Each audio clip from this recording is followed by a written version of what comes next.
while duck hunting on the Great Salt Lake last night.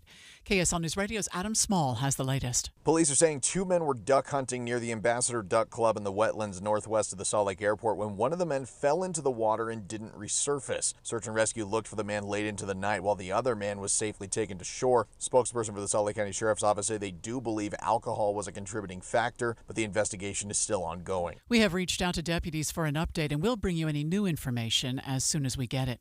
Our top national story now is developing news. Turkish officials say gunmen carried out a deadly assault at a state aviation site today. Multiple deaths and injuries have been reported. The country's interior minister is calling it a terrorist attack. Boeing's third quarter financial results are not pretty. The stark assessment from Boeing Chief Executive Kelly Ortberg, quote, "We need a fundamental culture change in our company." The plane maker has reported a loss north of $6 billion for the third quarter, the heaviest since 2020 when the pandemic cut into demand for its aircraft. In the days since, says Ortberg, the trust in our company has eroded. ABC's Jim Ryan reporting. Your money at this moment, the Dow is off 275 now. That's 0.6%. We're at 42,645. Coming up, another warm day in store before it cools down tomorrow. KSL weather is next. KSL News Time, 9:01. We hope you have the right app on your phone for news. You probably have dozens. But the KSL News Radio app, well, it makes our live stream super easy. Plus, our talk shows are right there as podcast for your workday. That's the app for KSL News Radio. Tim Jr. here from RGS Exteriors. Did you know that we offer 3 distinct styles of gutter protection? Each one meant to handle a specific leaf problem. You might not even know there are different styles of gutter protection, but there are. And if you pick the wrong one, it could be a huge waste of money. Now, the big gutter guard companies won't tell you this. They try to sell you a one-size-fits-all gutter guard. And it could be completely wrong for the amount and types of trees and leaves you have. Not RGS Exteriors. We understand which kind of leaf problem needs which kind of gutter guard. We'll do an in-depth evaluation to assess the types, locations, and numbers of trees in your yard. Based on that data, we match your home to the right gutter guard. So don't risk wasting money on the wrong gutter protection. For a free evaluation and estimate, call RGS Exteriors at 801-280-3110 or visit rgsexteriors.com. That's 801-280-3110 or rgsexteriors.com. My name is Brian King, and I'm running to be your governor because Utah is headed in the wrong direction, and we can do so much better. If you're frustrated by politics today, if you feel like politicians aren't listening to you, if you're looking for something different, for a leader who prioritizes common sense and bipartisanship, you have a place with us in this campaign. Join us and vote for Brian King for governor by November 5th. For the better. Paid for by Brian for Utah. Moments like my daughter telling me a new joke mean a lot to me. But after being diagnosed with metastatic breast cancer, or MBC, which is breast cancer that is spread to other parts of the body, they mean even more. I take Ibrance, palbociclib. Ibrance 125 milligram tablets with an aromatase inhibitor is for adults with HR-positive, HER2-negative NBC as the first hormonal-based therapy. Ask your doctor about Ibrance and visit Ibrance.com. Ibrance may cause low white blood cell counts that may lead to serious infections. Ibrance may cause severe inflammation of the lungs. Both of these can lead to death. Tell your doctor right away if you have new or worsening symptoms, including trouble breathing, shortness of breath, cough, or chest pain. Before taking Ibrance, tell your doctor if you have fever, chills, or other signs of infection, liver or kidney problems, are or plan to become pregnant, or are breastfeeding. Common side effects include low red blood cell and low platelet counts, infections, tiredness, nausea, sore mouth, abnormalities in liver blood tests, diarrhea, hair thinning or loss, vomiting, rash, and loss of appetite. We have emergency traffic and weather together, brought to you by Sinclair's Dino Pay app. Save up to 20 cents per gallon. And back to you, Michelle. Well, a heads up for drivers if you're making your way northbound I-15 coming up from Utah County headed toward downtown. We had an earlier accident blocking all of the northbound lanes. You're still going to be slow from the point of the mountain up to about the shops at Southtown, then a little more slowing in South Salt Lake. Also looking at delays for drivers eastbound I-80 and Parley's Canyon in spots between the mouth of the canyon and Highway 40. Get started on your dream kitchen or bath countertops with special financing from Bedrock Quartz for up to 18 months. Visit bedrockquartz.com for details. That's bedrockquartz.com. I'm Michelle Rowe in the Kaysville Traffic Center. Today, warm and sunny, a high of 77. We lose 20 degrees, just 59 tomorrow. Right now, it's 52 degrees downtown. I'm Amanda Dixon from the KSL Common Spirit Health Studios. Listen online at kslnewsradio.com. We're Utah's news, traffic, and weather station. Dave and Dujanovic, your morning companions for talk, analysis, and key perspectives on Utah's biggest stories on KSL News Radio. So happy to have Taylor Morgan, KSL at Night host, normally here from 7 to 9, weeknights, right here at KSL News Radio for a lot of political talk. Sitting in today for Dave Noriega. Hi, Taylor. Debbie, great to be with you. We have so much to talk about today. It is the most exciting time of year for me. It is campaign season, election season, and we are in the thick of it. Now, remind us what your day job is, Taylor. I'm a partner at a local consulting firm, Morgan May Public Affairs. We do political campaigns, public relations. I spend a lot of time lobbying the legislature during the general session every year and year-round. So really have my hand in doing anything and everything political in the state of Utah. So, as always, the perfect person to talk about politics today. Dave and Dujanovic. Special coverage of the top local story. Taylor, I want to start by bouncing a new poll off of you. It comes to us by way of Noble Predictive Insights. They polled a swath of registered voters in Utah. And the top issue, maybe not surprisingly, well, it's not taxes. It's not immigration. The top issue on voters' minds is what we call economic anxiety. Yeah. They're feeling the strains of two things in particular: housing affordability and inflation. What are your thoughts? James Carville, 1992. Of course, it is a cliche, but it is always, always true. It's the economy, stupid. Debbie, here in Utah, we know we have a very young state. We have one of the youngest states, if not the youngest state in the country. We have the fastest growing state. We have a real issue and crunch when it comes to affordable housing. Not only because we have people wanting to move to Utah for our economy, our way of life, what has been an affordable lifestyle, no longer as much, but because of the desire of people to move to Utah and stay and live in Utah, housing is just not affordable. Well, I want to really bite off the housing component before we get to the inflation component, Taylor, because when you look at the data, you look at housing prices in 2020, the median or average, about $350,000 for a home in Utah. You fast forward to today, and you're looking more like $550,000. Now, we know what anxiety is. I mean, it's kind of the fear of the unknown. Yeah. But in this case, we have anxiety over a known, because the Kempsey Gardner Institute at the University of Utah has done a tremendous amount of research in what faces us in the long run regarding housing. And they've put the figure at, like, we need, I'm going to just round up here, almost 30,000 housing units a year to keep up with demand. Yeah. Now, I see a lot of housing being built. Do I know the exact numbers? No. Anecdotally, as I'm driving around from county to county and I'm seeing construction, I just don't know if it's enough to keep up. And when we don't have enough supply, what we have is higher prices. Yes. And we have bidding wars.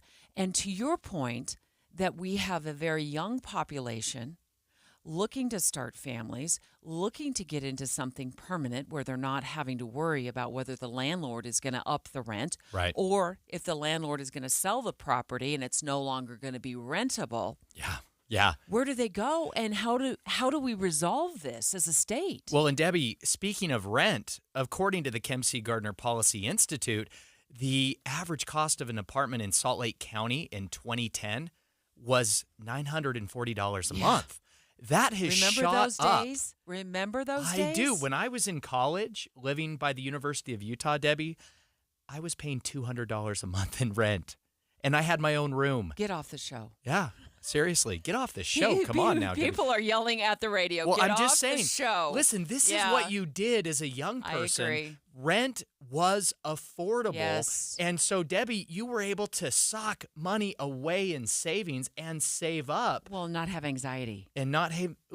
I don't know how young people now can even look forward to a future buying a home. We look at rent prices today, Tay, and they're like it's like 800 square feet for $1,600 a month. It's crazy. On How average. can you afford that, let alone put money in your bank account for a future home down payment? Well, here's how you afford it. You have multiple roommates, which, by the way, give you added anxiety because you don't know when they're going to want to get out of the lease and move back home with mom and dad. Who's going to drink your milk in the fridge, Debbie? And milk isn't cheap these days. It's would $3 know. a gallon. You know, I knew you would have that number. It's $3 a gallon. Who's going to drink the milk in the fridge?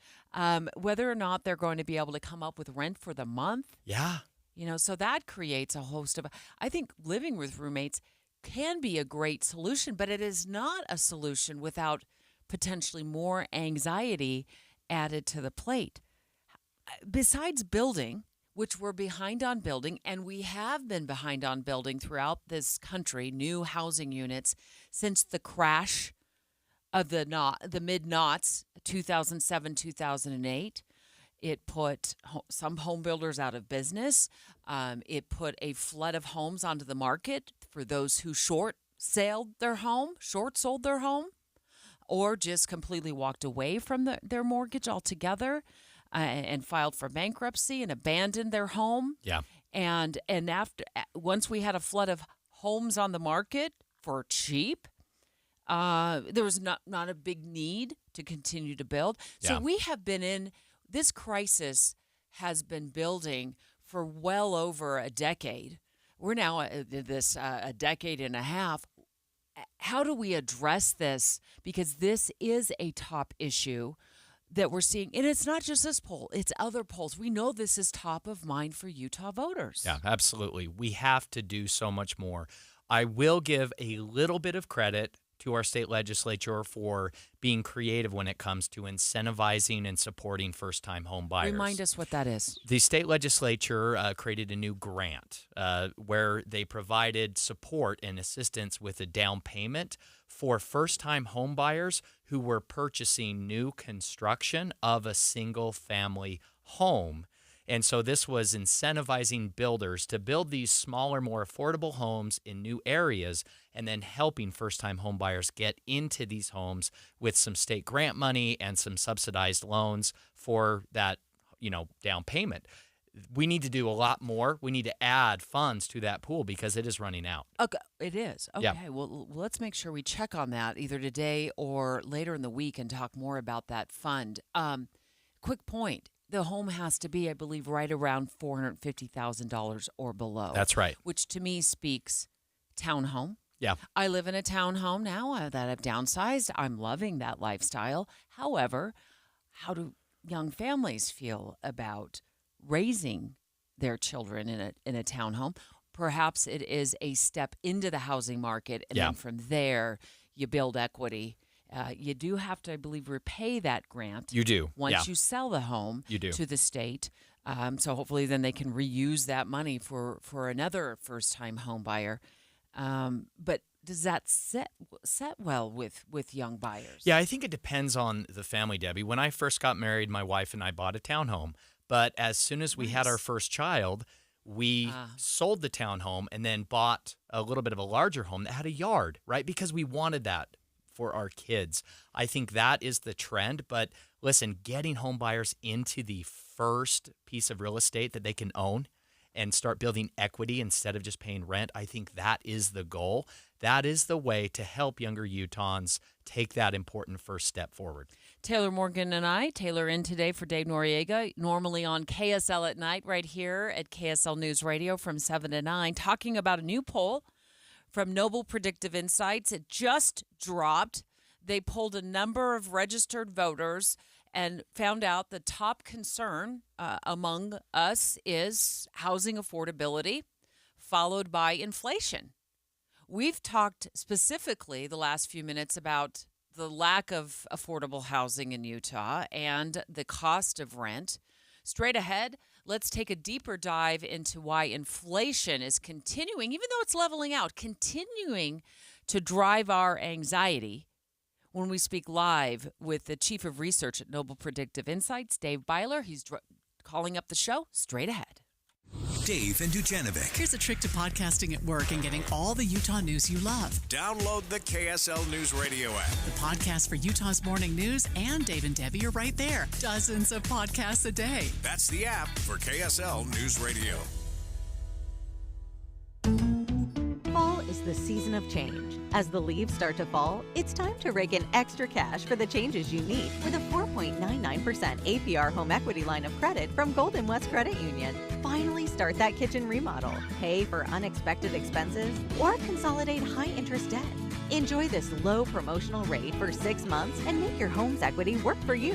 Golden West Credit Union. Equal housing lender. NMLS number 440574. We'll take care of you. Been eyeing that new car? With rates finally dropping and plenty of availability, there's never been a better time to trade up.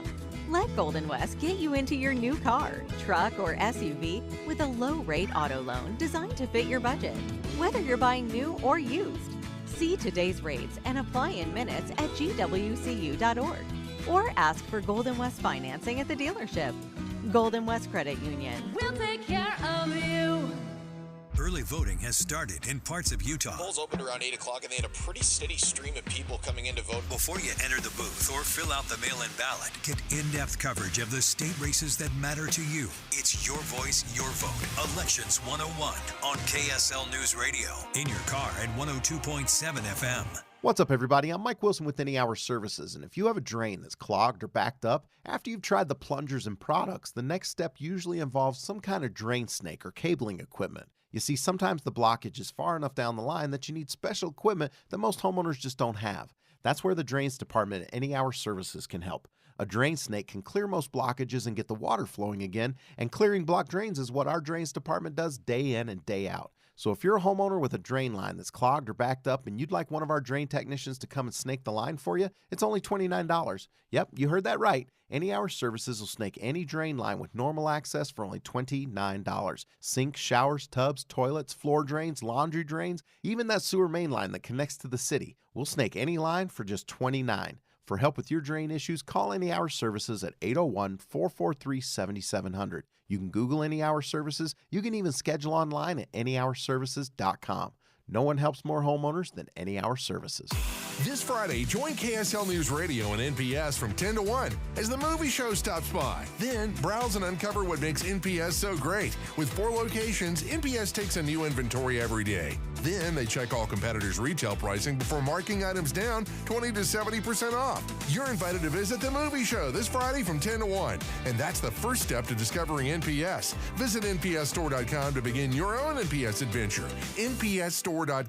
We're in St. George, and Jenny found a home online that she really loved. And then we went through it with our realtor. He started pointing out things that were going to just lead us to a money pit. We would have been in this house $50,000 or more in repairs. With the help of our realtor, we were able to find a brand new home for $100,000 less than what we would have been paying for one that was 12 years older. We thought we were going to save money not using a realtor, but in the end, our realtor actually saved us over $150,000. Let an experienced realtor guide you. Go to myrealtorstory.com.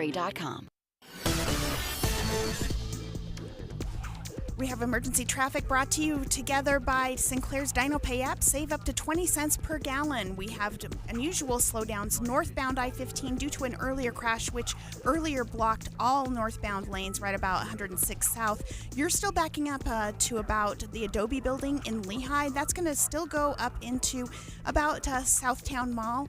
Once you get past that, you're seeing good speeds to downtown. Michelle Rowe in the KSL Traffic Center. Jeff Kaplan. I'm energized by breaking news. First of all, because it's right now, and second of all, because in many cases the audience needs to know. There's no more important service that we can provide, and I find it critically important to get more details to the audience as quickly as possible. There's nothing more energizing than that for me. Not at all. The most important thing we do is breaking news.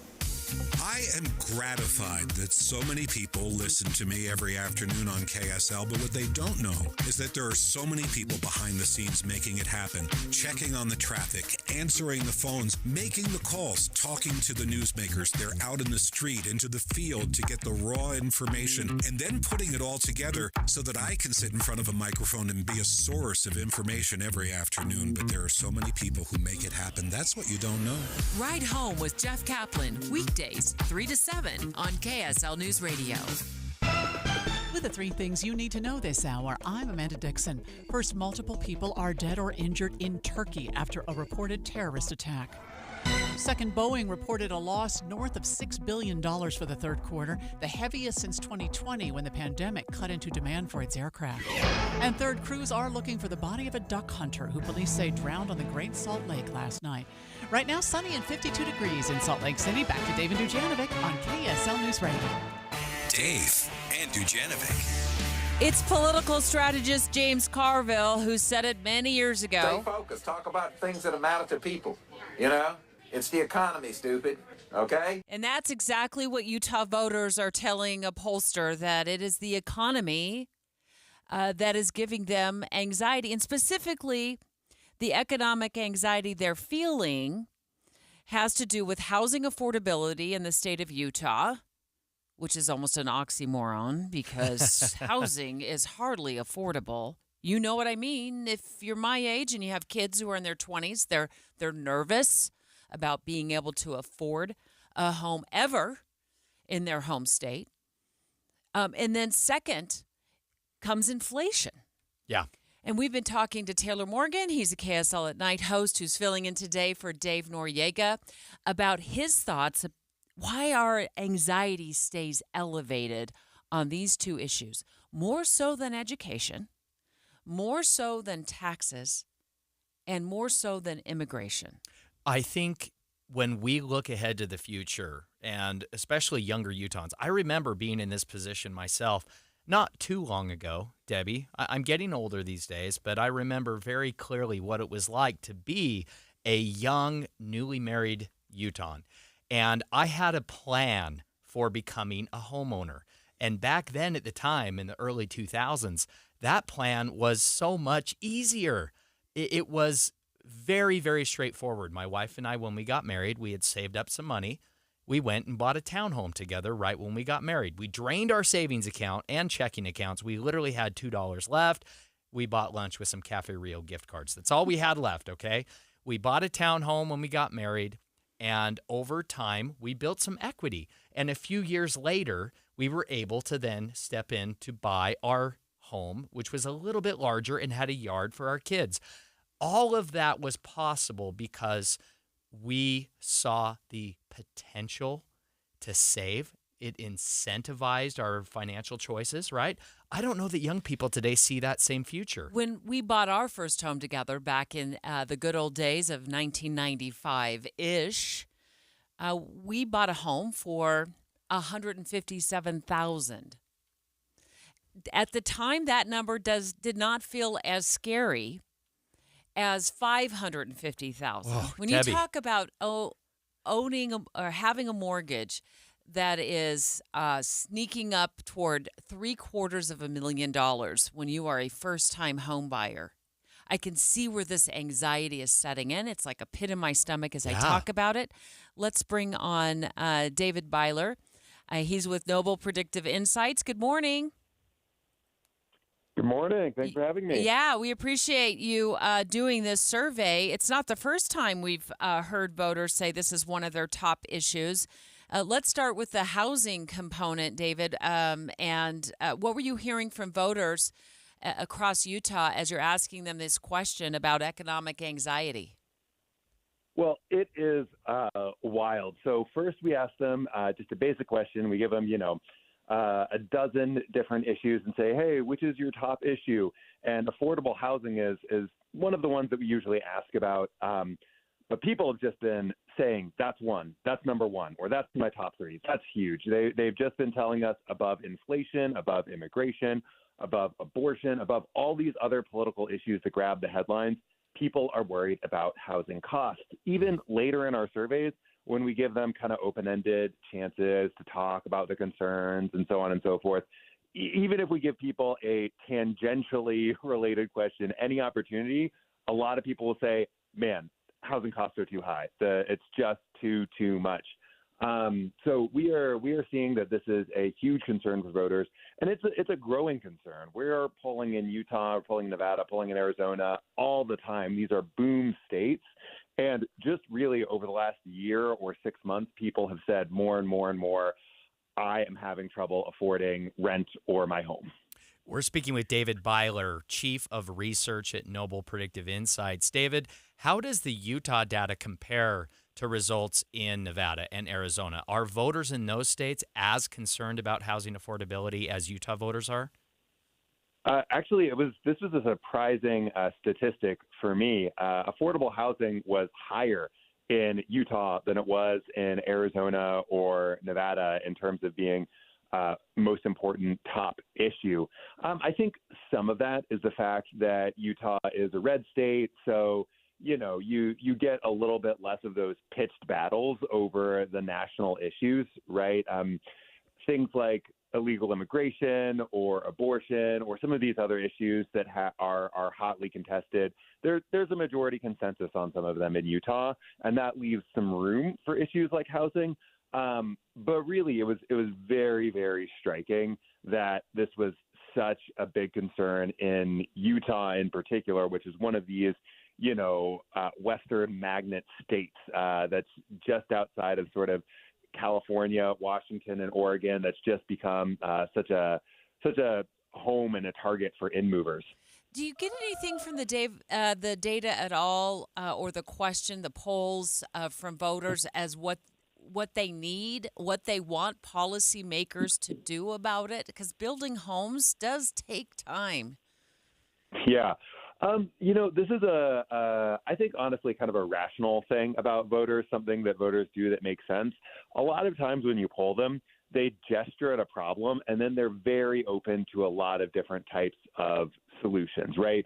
So what voters are telling us is that costs are too high. Mortgages cost too much. The rent is too high. And then if you say, well, do you want to build new houses? Do you want to relax regulations? Do you want to, change zoning laws? Do you want to, what they say is, dude, I am not someone who knows everything about housing policy. Do something that works, right? The voters aren't all policy wonks. So essentially what they're saying is, I have a pain point. Please fix it. I will give you rope to fix it. Do what you need to do. So they're putting it in the laps of the decision makers. Yeah, I would say so. Okay. And I think this happens in every the more technical a policy area becomes, the more you see this, right? Like if people say, if you ask voters, they'll say, hey, I want my taxes lowered. But then if you talk to them about a dozen different types of taxes, their eyes glaze over and they say, all I know is that I need more money coming in than what I have and that taxes take out, you fix it, right? What I will say is that voters are a little bit averse to solutions that would cost them more in some other way, right? They're smart. If a legislator is trying to sort of hide the ball and say, well, we're going to increase housing, but your costs in this other area are going to go up, that's still a problem, right? The fundamental problem is the bottom line. Yeah. But what voters are essentially saying is, hey, you're the legislators, do what you need to do. Yeah. David Byler, Chief of Research with Noble Predictive Insights. David, thanks so much for joining Great information. the show this morning. Really appreciate your insight there. Debbie, I have to give a shout out to NPI, Noble Predictive Insights. They do a great job of polling. No one is more critical of pollsters and polling methodology than I am, and I think they do a good job. I have a lot of confidence in these results and really interesting insights into the minds of Utah voters. This has got to be, I'm going to use the word scary. Anxiety is a good word, but I think it's scary as you look to the future. If you're trying to start a family, if you're trying to set down roots, if you're a first-time home buyer and you're trying to do it on your own, I actually was able to do it on my own. Granted, it was when the dinosaurs were roaming Utah that I did it, but I'll just share a little bit of insight, and then we're going to take live phone calls. I got up in the morning to go to my closing for a condo.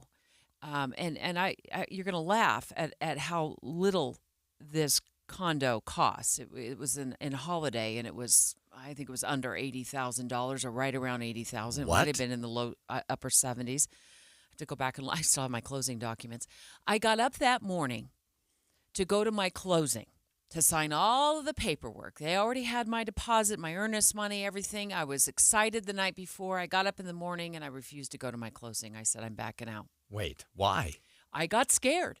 Home ownership on its face at even $80,000 at the price of a home, to me as a first-time home buyer and a single woman, was scary because I was going to be carrying the load for me. Now, it ends up that it was about the same price as rent. But let me just say, if I had to go to a closing where my home was going to be $700,000, even $600,000, and I was going to be responsible every month for that mortgage, I would have tremendous anxiety getting to that closing table. Let's take your live phone calls. How anxious, how concerned are you over housing? What are you paying for a monthly rent? What are you paying for your monthly mortgage? And how much of that is eating at you day and night? 801-575-TALK. Your live calls next. 9:31 at KSL News Radio. I'm Amanda Dixon. KSL's top story, the Utah Jazz tip off their regular season tonight at the Delta Center. The Jazz will have 3 new rookies from this year's draft, along with their star forward Lauri Markkanen, who just signed a long-term extension. Head coach Will Hardy said bringing Markkanen back was huge for their team. Him, JC, Patty Mills, John Collins, all those guys are going to really help these young players grow. But our goal every night is the same as it's always been. The Jazz are looking to get back to the playoffs for the first time in 3 seasons. Tip-off against the Memphis Grizzlies is tonight at 7. Catch all the action here and on the KSL Sports Zone. Our top national story this hour from ABC News. The U.S. Defense Secretary now says there is evidence that North Korean troops are in Russia. Lloyd Austin calls this very serious, and it could have direct impact on European and Asian countries. Attorneys for a man accused of intentionally hitting multiple women with his car are saying he's incompetent to stand trial. An Pham is accused of intentionally driving his car into 9 different women along the Wasatch Front. The women were on foot when they were reportedly hit by Pham while he was driving a white Toyota. Pham's attorneys claim he's been interviewed by a psychiatrist who feels Pham is not able to participate in his own defense or understand what's happening. Because of that, they say he's not competent to stand trial. Now his attorneys are asking the state to investigate Pham's competency. A hearing to review that request is scheduled for next month. Don Brinkerhoff, KSL News Radio. Your money at this moment, the Dow is now down 382 points. That's 0.9%. We're at 42,542. Coming up, we have another warm day in store. We might even set a record today. KSL weather is next. KSL News Time, 9:33. It's a priority for us at this station to bring you all sides of a story and to talk about the news fairly, completely. Get all the facts and be really aware. Utah's Morning News with us, Tim and Amanda. Weekday mornings 5 to 9 on KSL News Radio. Chatting today with Debbie about her experience with 3-Day Kitchen and Bath. Now, Debbie, you had a huge project. How did it go? My experience was wonderful. I worked with Taylor, and if he was my son, I'd be very proud. That's quite the endorsement. What were the details of your project? I had 2 bathrooms done, a new kitchen, and a pretty large flooring project. And did they get it done in the time frame you were expecting? Well, it took 2 weeks because it was a big job. Did the quality of work meet your expectations? Yes, it was excellent. Would you recommend 3-Day Kitchen and Bath to someone that was deliberating on redoing their kitchen or bathroom? I would, and I have already. Sounds like you'd give them a 5-star rating. I did. There you have it. Another 3-Day Kitchen and Bath satisfied customer. Request your in-home consultation today at 877-229-8829 or online at 3daykitchen.com. It's about time at 3-Day Kitchen and Bath. How was your drive to school? Let me tell you, I had to get my iced coffee first. I just can't seem to put it down. My favorite rapper just announced a tour. My phone was buzzing like crazy. I'm so excited. I had to text all my friends right then to talk about it. Then, someone started calling me and... Let's try that again. I turned my phone off right away. I never drive distracted. Visit StopTextsStopWrecks.org. A message brought to you by the National Highway Traffic Safety Administration, Project Yellow Light, and the Ad Council. This is the story of a very special woman. Just a few knew about her superpowers. In a matter of seconds, she turned herself into a great mathematician. She masqueraded as a regular person at work, but as a superhero at home. Everyone knows her as Gabriella. I still call her Mom. Your hero needs you now, and AARP is here to help. Find the care guides you need to help, complete with tips and resources at aarp.org/caregiving. Brought to you by AARP and the Ad Council. Don't you deserve healthcare you can count on? Well, you can count on United Healthcare with Medicare plans that fit your life today and as your needs change tomorrow. You can enjoy reliable coverage and low out-of-pocket costs with a Medicare Advantage plan from United Healthcare. United Healthcare Medicare Advantage plans. Made for Utah, trusted everywhere. The Medicare annual enrollment period ends December 7th, so go to uhc.com/Medicare today. Attention Utah professionals. Join us at the Utah Business Forward event on November 20th, 2024 at the Grand America Hotel. Learn from successful Utah leaders, including Kurt Doman of Progressive Leasing and U of U women's basketball coach Lynn Roberts. Dive into breakout sessions on entrepreneurship, people and culture, acquisitions, AI, brand marketing, and strategic leadership. Don't miss this opportunity to connect and grow. Visit forward.utahbusiness.com to register today. Traffic and weather together brought to you by Sinclair's DinoPay app. Save up to 20 cents per gallon. And here's Michelle Rowe. Still have leftover delays northbound I-15 starting at the point of the mountain going up to the shops at Southtown due to an earlier crash that had all lanes of travel northbound blocked. Also some delays left over from another crash up at Parley's Canyon. This is going past Mountain Dell. Bigger delays though between Kimball Junction and Highway 40 if you're in that right lane. Michelle Rowe in the Casel Traffic Center. Today, we'll have unseasonably warm temperatures up to 77 with sunshine only up to 59 for a high tomorrow. Right now, it's 53 degrees. I'm Amanda Dixon from the KSL Common Spirit Health Studios. Listen online at kslnewsradio.com. We're Utah's news, traffic, and weather station. Dave and Dujanovic, your morning companions for talk, analysis, and key perspectives on Utah's biggest stories on KSL News Radio. What is your level of anxiety when it comes to the cost of your monthly mortgage payment, your rent price? We just got off the line with David Byler of Noble Predictive Insights. He's the chief of their research department, and they just did some polling asking a number of Utah voters, like, what is your top concern above all else, above anything? Like, what is your top concern? Economic anxiety, specifically pointing to the cost of housing. Affordable housing was higher in Utah than it was in Arizona or Nevada in terms of being most important top issue.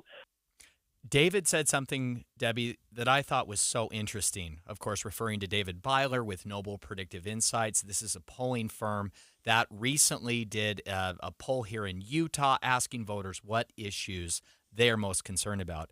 Topping the list was housing affordability. Yep. Now, David said that was different than voters' responses in surrounding states, in Arizona and in Nevada. Utah voters, he said, are more practical and were less persuaded by national political narratives.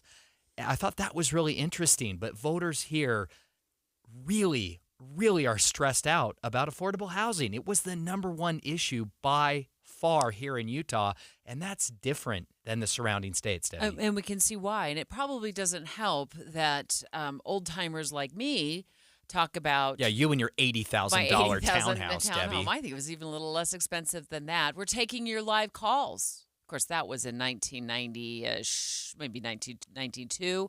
That was a long time ago. We're going to take your live calls, 801-575-TALK, 801-575-TALK. What is your anxiety level over your mortgage payment, over your rent payment? Hi, Jeremy. How you doing? Good. How's West Valley today? Oh, it's good. I'm on my way out to Nevada right now for work. Nice. I just wanted to, I wanted to call in and say, so my sister got married. She's been married for about 1 year now. They tried to get into a house, but even with both their combined credits, they didn't qualify for a house, but they qualified for an apartment, which was 1 bedroom. They just got into a 2-bedroom, and their rent is a little over $2,300 a month. Oh, wow. Hold the phone. $2,200 a month? A little over $2,300 $2,300 a month. Oh, no. And so they can't qualify to get in a house, which would be a lesser payment, but their credit qualifies them for an apartment that's anywhere between $500 to $1,000 more than what a house payment would be. I think that's ridiculous. Right. Yeah. Okay, Jeremy, I have to ask you a personal question. You said you live in Utah, but you commute to work in Nevada. Is that a regular commute for you or just occasionally? Well, I drive truck, so okay. I'm on my earbuds, so I'm hands-free. Awesome, yeah. So I just drive state to state to state, delivering product to mines and refineries. Well, thank you for the work you do, Jeremy. We appreciate it. Thank and I'm you. sure at some point today I'll end up behind you on I-15, and I will respect it when you turn your blinker on and you need to move over a lane. Jeremy, thanks so much for your phone call, and thanks for listening. On our text line at 57500, our listener says, Taylor, 2 of my kids moved out of state because they couldn't afford to live here. Yeah. Your thoughts on that? No, that is a very real thing. It is not affordable here in Utah. Debbie, I was mentioning to you earlier that when we first got married, my wife and I bought a townhome. I then moved to Washington, D.C. For work and graduate school for a while.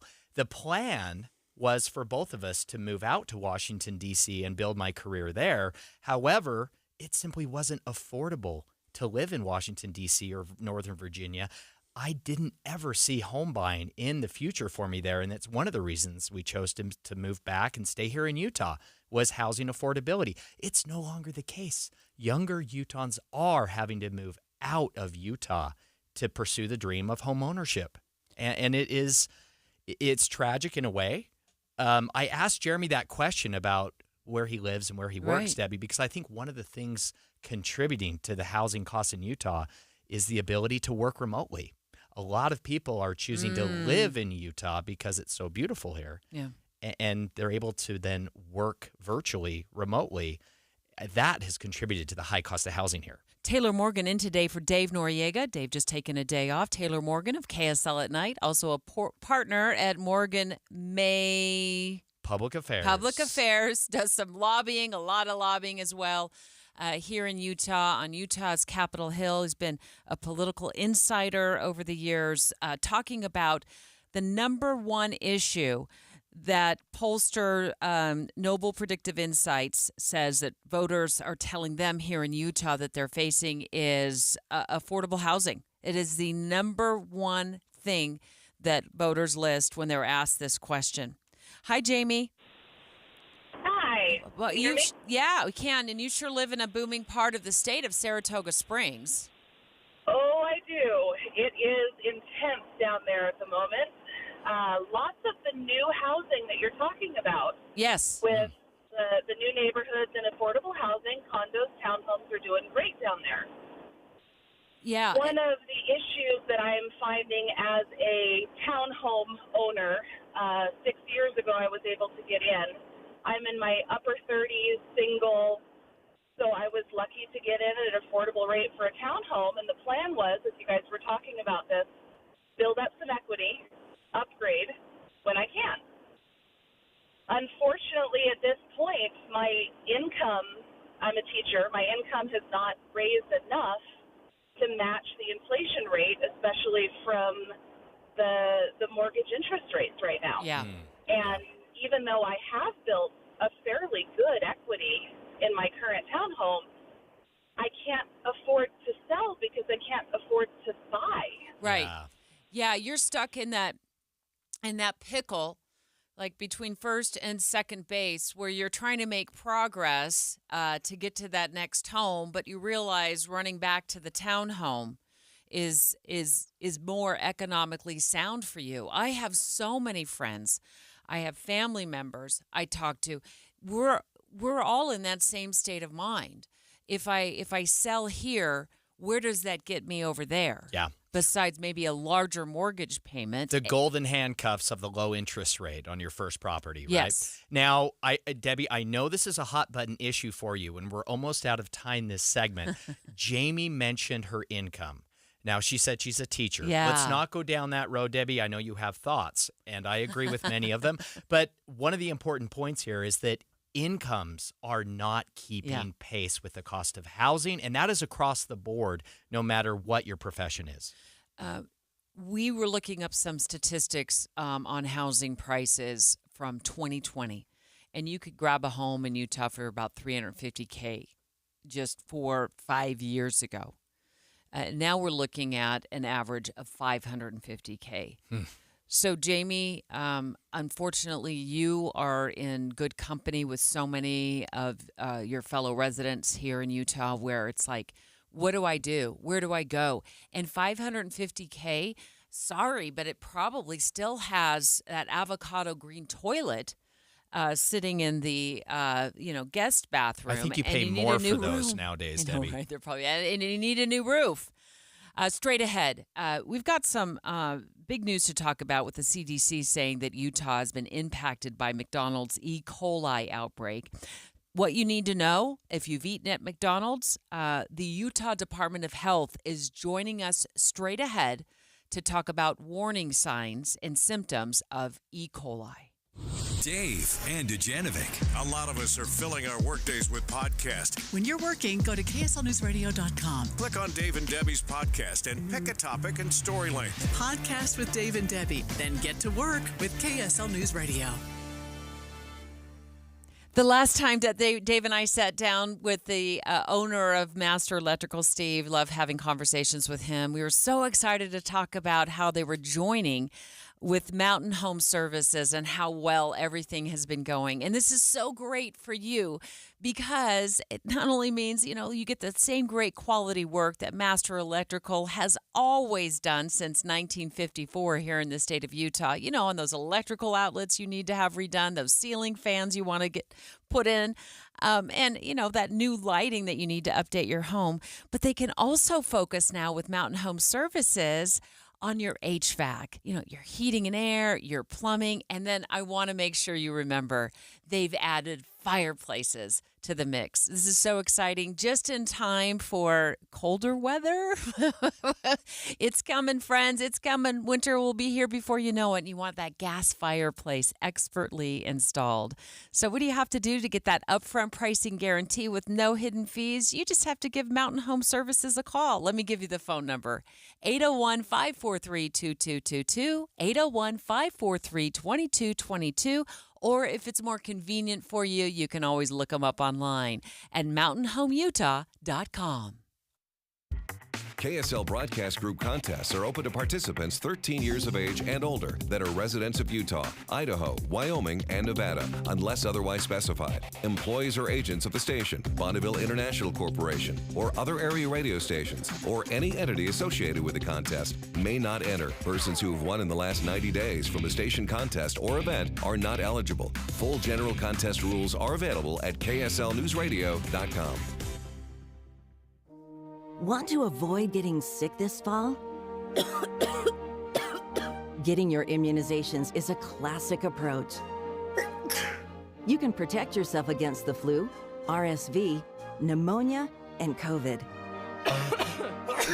Does that sound like music to your ears? Then talk to a doctor or healthcare provider. And visit uptodate.utah.gov to learn more. I'm Michelle Quist, and I'm running for Attorney General. For too long, the AG's office has been bogged down by scandals and partisan politics. Utah deserves an independent Attorney General focused on restoring trust and integrity. I'm an experienced litigator and appellate lawyer, and I believe politics have no place in law enforcement. Let's bring transparency and accountability back to the Attorney General's office. I'm Michelle Quist, asking for your vote by November 5th. Paid for by Michelle Quist for Attorney General. Febreze. So my home is also my office. And before I can focus, every room's gotta be clean. That means tidying up, then spraying my Febreze Air Mist. Ooh, that's fresh. Febreze Air Mist scents are all high quality. They fight any weird funk, and they give my air an instant boost of freshness. So not only does my home smell good, I feel good too. After I Febreze, it's time to start my day. Breathe happy, Febreze, la la la la la. Everywhere you look, things are getting more expensive. So at Consumer Cellular, we're lowering the price for those 50 and up. Now you can get unlimited talk, text, and data for $30 a line when you buy two. That's just $60 a month for 2 unlimited lines. So if you're 50 and up, make the switch and save. Come on, you've earned this. Call 1-888-FREEDOM or visit consumercellular.com today. Requires 2 lines of service, age validation, and credit approval, subject to system and area limits, taxes, and other fees apply. Exciting news! Master Electrical Services has joined Mountain Home Services. This is Derek Overstreet of the New Millennium Group and host of Stop Working and Start Living Radio. If you're close to or in retirement and you don't have a tax plan, call us right now, 888-999-6370. That's 888-999-6370. Listen, our country's been spending like never before, and the tax bill is coming soon. If you need an income tax strategy and a financial plan that will get you through the rest of your life, give my team a call, 888-999-6370. That's 888-999-6370. If you want an investment plan that allows you to keep more of your gains and pay less taxes, give us a call, 888-999-6370. My team specializes in the type of plan that will get you retired 3 to 5 years sooner than you thought possible. So, get a no-cost tax analysis by calling 888-999-6370. That's 888-999-6370. My team is standing by now. With the 3 things you need to know this hour, I'm Amanda Dixon. First, the Utah Jazz tip off their regular season tonight at the Delta Center. Tip-off against the Memphis Grizzlies is at 7 o'clock. Catch all the action here and on the KSL Sports Zone. Second, Sundance Film Festival ticket packages will go on sale today. The festival is scheduled to run from January 23rd to February 2nd. And third, Lori Vallow Daybell's most recent court proceedings in Arizona have been put on hold until it's established she is competent enough to stand trial. Right now, it's sunny and 53 degrees downtown. Back to Dave and Dujanovic on KSL News Radio. Dave and Dujanovic. The CDC has issued a warning about an E. coli outbreak that involves McDonald's, and it has impacted Utah. We're going to get into details more thoroughly when we speak live with the Utah Health Department in just a moment. But let's get with ABC News' Lionel Moise, Taylor Morgan in today for Dave Noriega to kind of set the scene for what's been going on across the country with the E. coli outbreak. E. coli outbreak linked to McDonald's Quarter Pounders is blamed for 1 death, and the CDC says at least 49 people have been sickened. 10 hospitalized, including a child. The outbreak reported in 10 states. Most cases, 27, are in Colorado, where an elderly person died. Debbie, this is really, really scary. And certainly we know that E. coli can be a very, very dangerous thing, right? Especially in children and the elderly. Those more susceptible to E. coli can, it really can be fatal. This is scary. So the CDC saying everyone interviewed has reported eating at McDonald's before their illness started, and more specifically mentioned eating a Quarter Pounder hamburger, which is, by the way, is my favorite hamburger at McDonald's, as always has been. I haven't eaten one in months. I did go through the drive-thru like 6 months ago to get my first Quarter Pounder in years, and I had that thing scarfed down by the time I got to the stoplight, which was right around the corner. Debbie, I don't know if I believe that. I don't. I love myself a Quarter Pounder hamburger at McDonald's. They're saying the specific ingredients linked to the illness has not yet been identified, but investigators are focused on 2 ingredients in particular: fresh slivered onions and fresh beef patties. Let's bring Delaney Moore, an epidemiologist with the Utah Department of Health, live on the line. Thank you so much, Delaney, for joining us about this outbreak at McDonald's and talking to us about E. coli. I'm always curious to know how long E. coli can stay in the system before it surfaces and what symptoms people get. So can you fill us in on those details to start? Yeah, of course. So E. coli, this particular type that we're looking at, it can take a little bit of time to get you sick. Some people get sick within a day. Others, it can take up to a week before they get ill after eating that contaminated food. Yeah, and people that are sick with E. coli most of the time are having symptoms like diarrhea, abdominal pain, some nausea and vomiting. What we really worry about here with this E. coli is people can get high fevers and they can get bloody diarrhea and they can get really dehydrated. Speaking with Delaney Moore, epidemiologist with the Utah Department of Health. Delaney, I know that we have had some cases reported here in Utah. Can you give us an update on those cases, how many there are?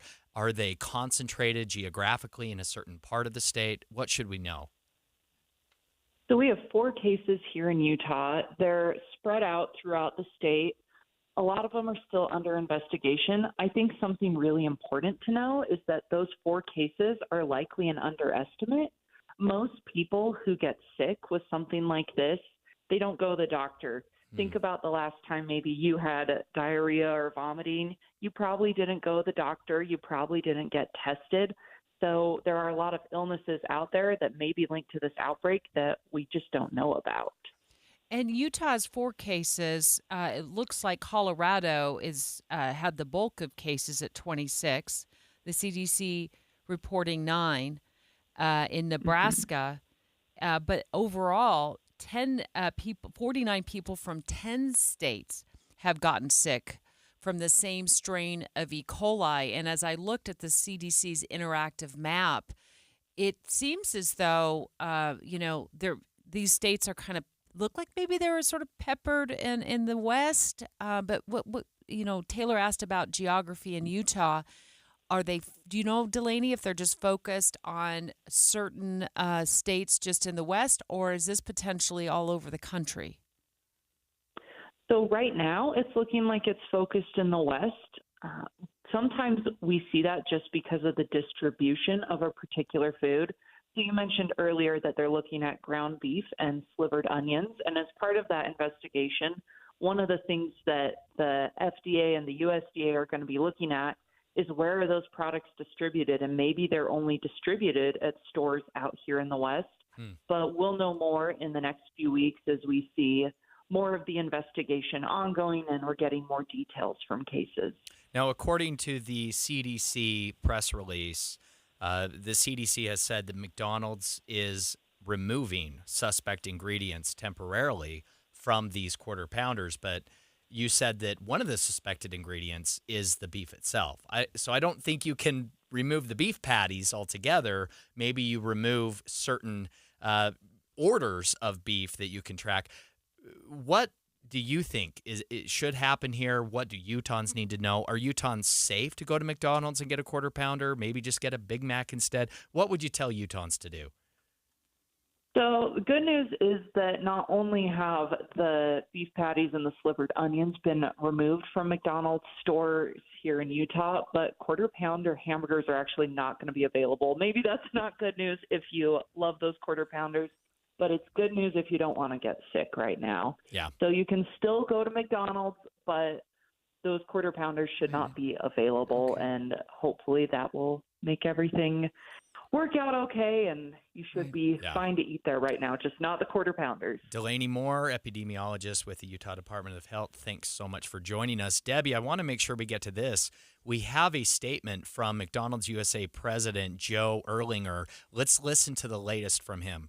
Today, after close consultation with regulatory authorities, including the CDC, USDA, and FDA, we've taken steps to proactively remove slivered onions, which are used in quarter pounders, from restaurants in select states.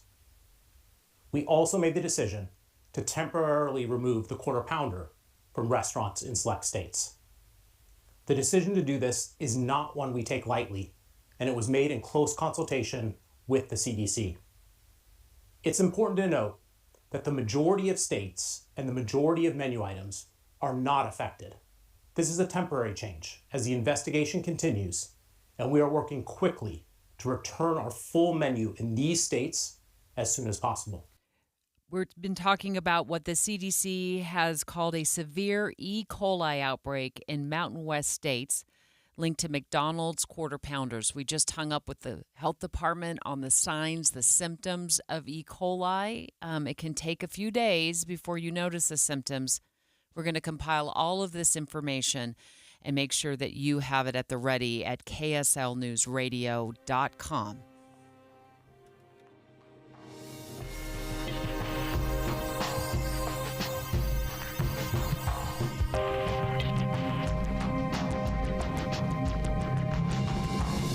KSL FM Midvale. KSL Salt Lake City. From the KSL Common Spirit Health Studios, this is KSL News Radio.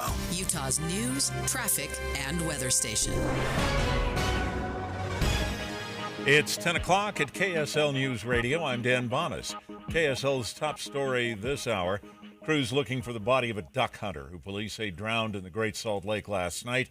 Spokesperson for the Salt Lake County Sheriff's Office says the man was with someone else near the Ambassador Duck Club north of the airport when he fell into the water and didn't come up. Authorities still investigating. They believe alcohol was a factor. The Utah Jazz tip off their regular season tonight at 7 o'clock in the Delta Center. The Jazz will have 3 new rookies from this year's draft, along with their star forward Lauri Markkanen, just signed a long-term extension. Head coach Will Hardy said bringing Markkanen back was huge for the team. Him, JC, Patty Mills, John Collins, like all those guys are going to really help these young players grow. But our goal every night is the same as it's always been. The Jazz are looking to get back to the playoffs for the first time in 3 seasons. Our top national story this hour from ABC News. Flying taxis will have 880 pages of federal rules and regulations to comply with. The FAA has issued the rules for electric-powered aircraft that'll take off and land vertically but fly horizontally. Some companies are hoping to begin passenger service with flying taxis within 2 years. Your money at this moment, the Dow Jones average is down on the day right now by 301 points. The NASDAQ is down by 190 right now. And our KSL weather. We have sunshine today. We could set a temperature record. That's next. KSL News Time, 10:01. Here's a way to get breaking news updates anywhere you go. At the store or in a work meeting, you can get breaking news on your phone. You can quickly read it, swipe, or click for more. It's super discreet, super fast. That's the app for KSL News Radio. Are you within 5 years of filing for Social Security? Get this. 96% of Americans forfeit an average of $111,000 in Social Security income. And it's all because they filed for their benefits at the wrong time. Learn how you could avoid this with a free, customized Social Security analysis from Boss Retirement Solutions, 5-time winners of the Best of State Award. If you've saved more than $200,000 for retirement and have not filed for Social Security, schedule your free analysis now by calling 801-896-9622. You know, for some people, filing for Social Security early could result in more net income in retirement. Discover how you could get the most income from Social Security. Call 801-896-9622. 801-896-9622. Advisory services offered through Boss Retirement Advisors, an SEC-registered investment advisory firm. Insurance products and services offered through Boss Retirement Solutions. As we approach the end of October now, you need to start planning ahead for all of those great occasions. Now, we've got Halloween at the end of the month. We've got Thanksgiving, all of the holiday Christmas celebrations and New Year's. Make sure you've got that reservation all set, locked down, ready to go at Ruth's Chris Steakhouse. And if you're thinking of a company party, if you're looking for a great gift, Ruth's Chris Steakhouse can take care of it. They've got special rooms for that company gathering, but you do need to make your reservation right now. And a gift card to Ruth's Chris Steakhouse. Who wouldn't love that? 2 locations, Hotel Park City, and of course in the heart of downtown Salt Lake City at 275 Southwest Temple. They have got it all. The steaks cooked to perfection, seafood and poultry, those side dishes and desserts. Make sure this holiday season you are set and ready to go at Ruth's Chris Steakhouse, Hotel Park City, downtown Salt Lake City. Tim and Amanda. One of the things I love about radio is that we are all hearing it at the same time. One of the differences between that and just scrolling on your phone is that I don't know when that story was posted. Maybe an hour ago, maybe 3 days ago. To your point about who wrote it, where did it come from, and is it dated information, our hope every day is that we can provide a more broad spectrum of information on a single topic that you can then take and make decisions on your own. Utah's Morning News between 5 and 9 on KSL News Radio. Traffic and weather together, brought to you by Sinclair's Dino Pay app. Save up to 20 cents per gallon. And here's Michelle Rowe.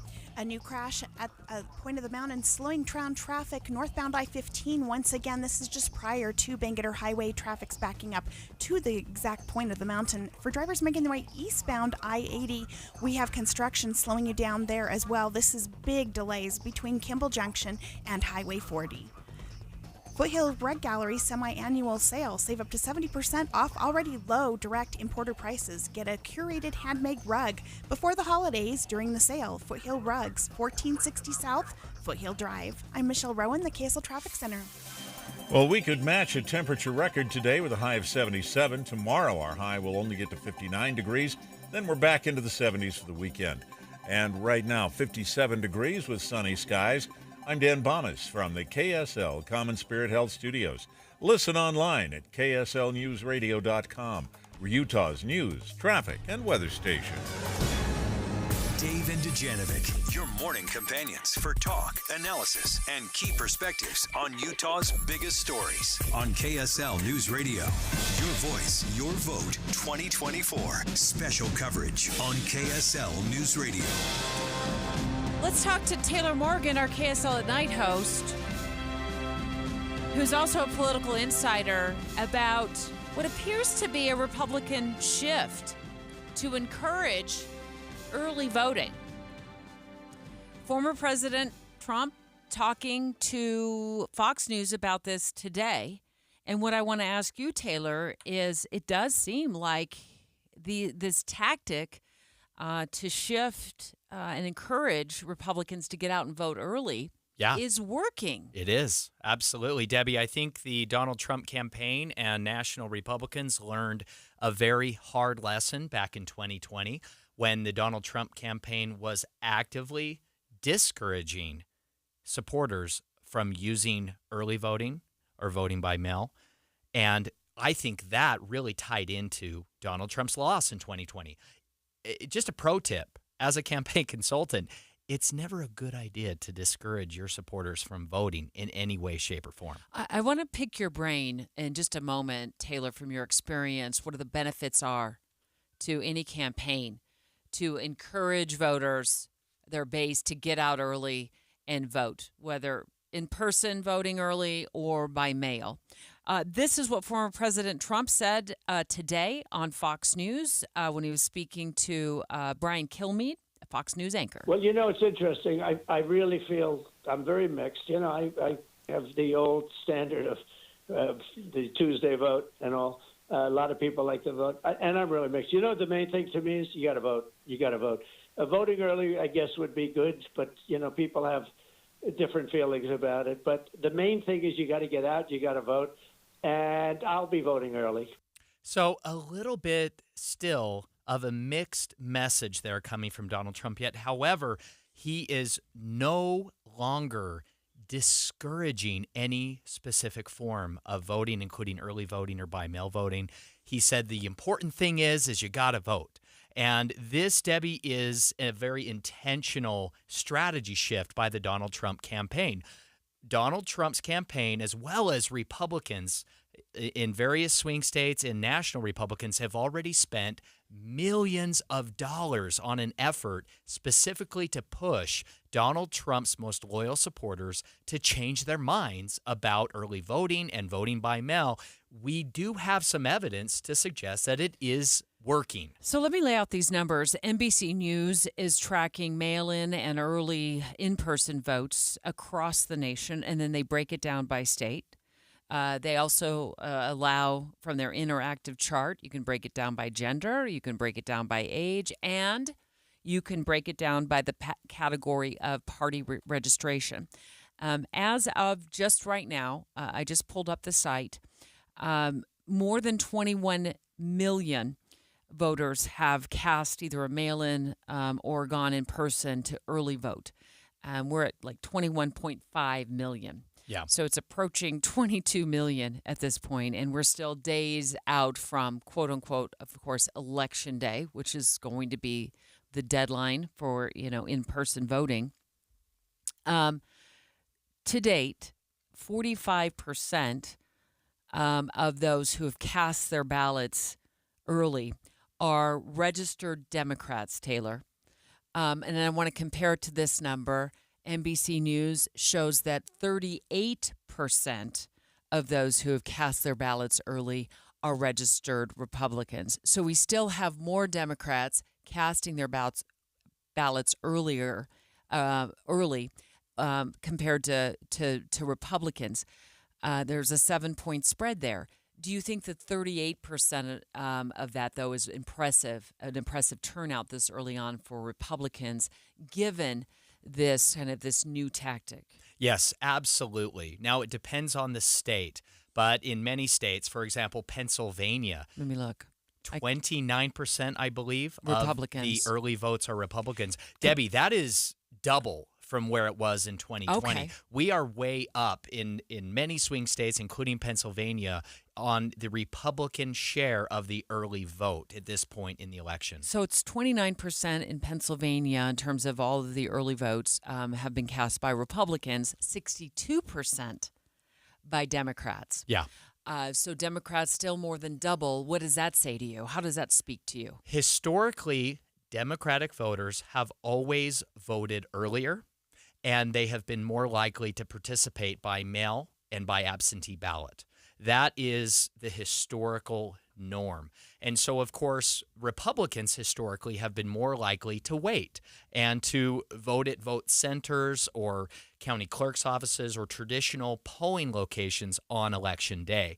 So we are seeing a little bit of a shift toward Republicans embracing early voting and maybe by mail voting in a way that they haven't necessarily done historically. Okay, so now we get to the point in the conversation where I get to ask you the question I've been looking forward to asking you. The value to any candidate, any political party, for how do you see the value playing out in terms of getting out the vote early? Yeah. What's the benefit? Well, it comes down to a couple factors. Really, it's about voter enthusiasm, right? A high proportion of early votes, whether it's voting in person at an early voting location or getting your by-mail ballot in early or your absentee ballot in early, a lot of this is tied to a candidate's base of enthusiastic supporters. These supporters are really excited to vote. They've been counting down the days until they got their ballot in the mail or could go and show up at an early vote center in person. So it's about that enthusiasm. How excited are a candidate's supporters to vote? So a higher number of early votes can indeed correlate with more support or enthusiasm among that candidate's supporters. Another thing in this election, the presidential election, that is, I think, worth pointing out, Debbie, is we have a very, very small number of undecideds in this election. Very few voters have not yet made up their mind whether they're voting for Donald Trump or Kamala Harris. So that means fewer voters are waiting until they make up their minds. Instead, they have made the decision and they're ready to vote now. Look, I'm not the political insider, and I will never claim to be that you are. But I have voted in numerous elections, more than you have, because I'm older than you. Fair point. So I do hold that crown. I just got a little hurt inside, but you're right. I can't even argue with that, Significantly Debbie. older than you. But I will say, when I get my ballot now, I tend to just get it taken care of right away. I'm too nervous that I will have something come up in my life between now and Election Day. When I was a television news reporter, I always ran the risk of potentially being called out of town. Same when I was a spokesperson for the FBI, if we had cases going on in other states that I needed to get to.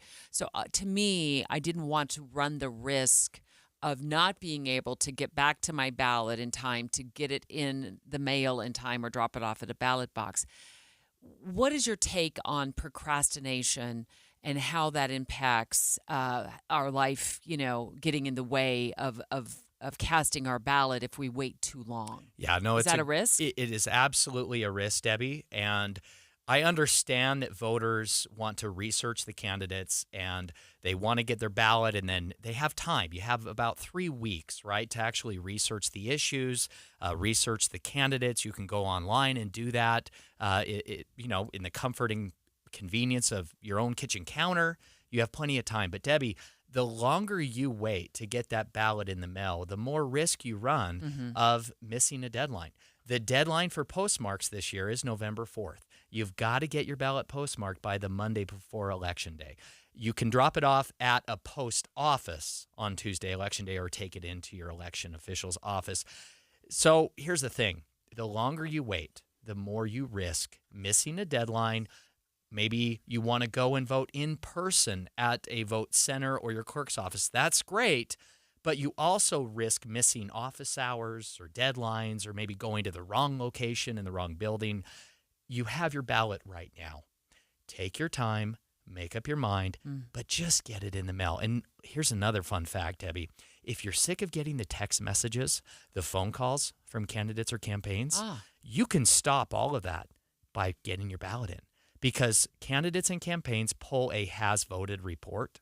And when your ballot is registered as having been received by the clerk, you're taken off those lists. Get your ballot in, you won't miss deadlines, and you won't get any more calls or texts. Straight ahead, Taylor. Stay right there. I know you're not going anywhere because you're in for Dave Noriega. Taylor Morgan in today for Dave Noriega with me till noon.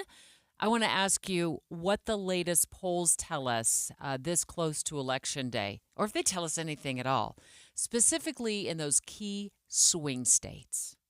Dave and Dujanovic. You know KSL is the only news radio for your car, right? The only news radio for your smart speaker. Come here in the morning. It's the latest news and traffic. In the afternoon, news and updated weather. We have you covered at KSL News Radio. In a world where ugly siding, leaky gutters, and inefficient windows are sapping homeowners of their will to live, one company must save us all. This year, join RGS Exteriors as it embarks on a mission to eliminate outdated home exteriors, one Utah home at a time. Every plank of old, ugly siding must be replaced. Every leaky gutter must be eradicated. Every inefficient, energy-sapping window must be vanquished. Once and for all. Begin your epic remodeling quest by calling RGS Exteriors for a free estimate. Discover how a heroic team of experts will save your siding, gutters, or windows for a fair, no-nonsense price. Call RGS Exteriors at 801-280-3110 or journey online to rgsexteriors.com. RGS Exteriors, coming soon to a home near you. As the U.S. pushes for a ceasefire, Blinken also focusing on the other major front in this war in Lebanon. A regional war may be brewing. Another discussion topic, Israel's plans to launch a retaliatory strike against Iran. Get the latest on the fighting and what the future may hold. Conflict in the Middle East. Mornings and afternoons on KSL News Radio. Love it when we can talk about the Stern team. We've been talking about housing and housing prices this morning as well. Russell Fawcett, owner of the Stern team, in studio with me right now. So with market conditions, they seem like they're constantly changing, Russell. How have you adjusted your strategy when it comes to working with sellers and buyers? Yeah, I think the biggest thing for us now is really to talk about someone's long-term goals, because the market is changing. It goes up, it goes down. And so figuring out long-term, where do you want to be, and then building out a plan that actually works for them. So whether that's maybe holding onto their home a little bit longer, buying a home now, or waiting till spring. I mean, we really want to make sure that we're meeting the client's goals and not just doing a transaction because they called us. So even with the lower sales and the higher interest rates, you guys have been able to help hundreds of people buy and sell their homes this year. Oh, give us one of your favorite success stories, Russell. Yeah, so one of my favorite, it was with Cammie. So Cammie actually worked with Amanda as well. She had a client that was moving from back east, and they lived in a condo out there. So they didn't have very much, furniture and things like that. And she was actually able to work with a builder. And when they were walking through the home, Cammie asked her client, what do you think of the furniture and things like that? And Cammie was actually able to negotiate with the builder to include all of the furnishings. So the couches, the beds, the dining room table, all of it. So she got that at a price that was good for the client. And then they paid $400 for all of the furnishings for a model home that they were moving on to, build new model homes. So and I'm sure it looked beautiful. Yeah. And so that was one of my favorite ones of like, how cool was that for someone to come here really with nothing and be able to get a fully furnished single family home? Such a relief for them too. Yeah. Well, stick around because I want to talk to you next about why now is a good time for buyers. We've been with the Stern team. We're going to be with them throughout the next hour. Learn your home's true value in 30 seconds. Visit sternteam.com to find out more. Getting help with electrical repairs is easier than you think. All you have to do is call Any Hour Services or schedule an appointment at anyhourservices.com. No one helps more homeowners than Any Hour Services. Lowe's knows that to win the job, pros need the best prices. That's why only at Lowe's, MVP's Pro Rewards members can get a volume discount on eligible orders as low as $1,500 at the Pro Desk. That means you get the prices you need to start any job, small or large. Because Lowe's knows pros. Valid in-store only. More terms and restrictions apply. Visit Lowe's.com/terms or Pro Desk for details. Febreze. So my home is also my office. And before I can focus, every room's gotta be clean. That means tidying up, then spraying my Febreze Air Mist. Ooh, that's fresh. Febreze Air Mist scents are all high quality. They fight any weird funk, and they give my air an instant boost of freshness. So not only does my home smell good, I feel good too. After I Febreze, it's time to start my day. Breathe happy, Febreze, la la la la la. With the three things you need to know this hour, I'm Dan Bomas. First, searchers are looking for a missing duck hunter in the wetlands near the Great Salt Lake. Second, flying taxis will have to comply with 880 pages of federal regulations. Third, the Utah Jazz open the NBA season tonight with the Memphis Grizzlies in the Delta Center. 57 degrees and sunny in Salt Lake City. Back to Dave and Dujanovic on KSL News Radio. Dave and Dujanovic. Dave and Dujanovic. Your voice, your vote 2024. Special coverage on KSL News Radio. Let's talk about the polls. Just a few days away, less than 2 weeks away from Election Day. And specifically what the polls are saying or are not saying in the swing states, those states that matter so much because of the electoral vote. I mean, we certainly learned that in 2016. It is about the Electoral College and how many electoral votes a candidate can capture from whatever state that they're worried about. And there are several swing states that we're eyeballing: Arizona, Georgia, Michigan, Nevada, North Carolina, Pennsylvania. Taylor Morgan in Today for Dave Noriega. You're a political insider. You've certainly helped with campaigns in the past. You lobby on Capitol Hill as part of your day job as a partner with Morgan May Public Affairs.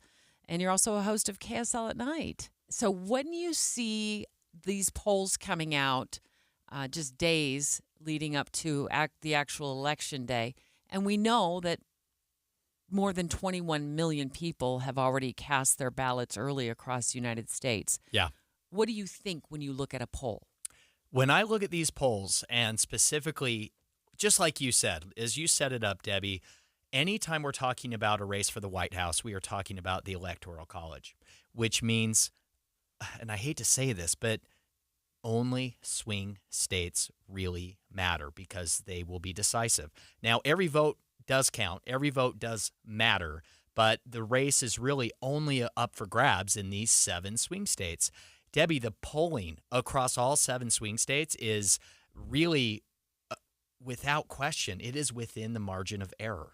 Now, pollsters always provide a margin of error based on their sample size, the methodology, and the race is a toss-up, really across all 7 swing states. In Arizona, for example, it's too close to call. National surveys, multiple pollsters show a gap of anywhere from 1% to 4% between Trump and Harris, and it is mirroring this national trend, which is too close to call. What do you make of Georgia? Let's get to Georgia. And by the way, we want to thank our friends and give credit to our friends at the Deseret News. Our colleagues there have really done a great job breaking this down, and also, as we are here at KSL, tracking the latest developments in the races and all the races.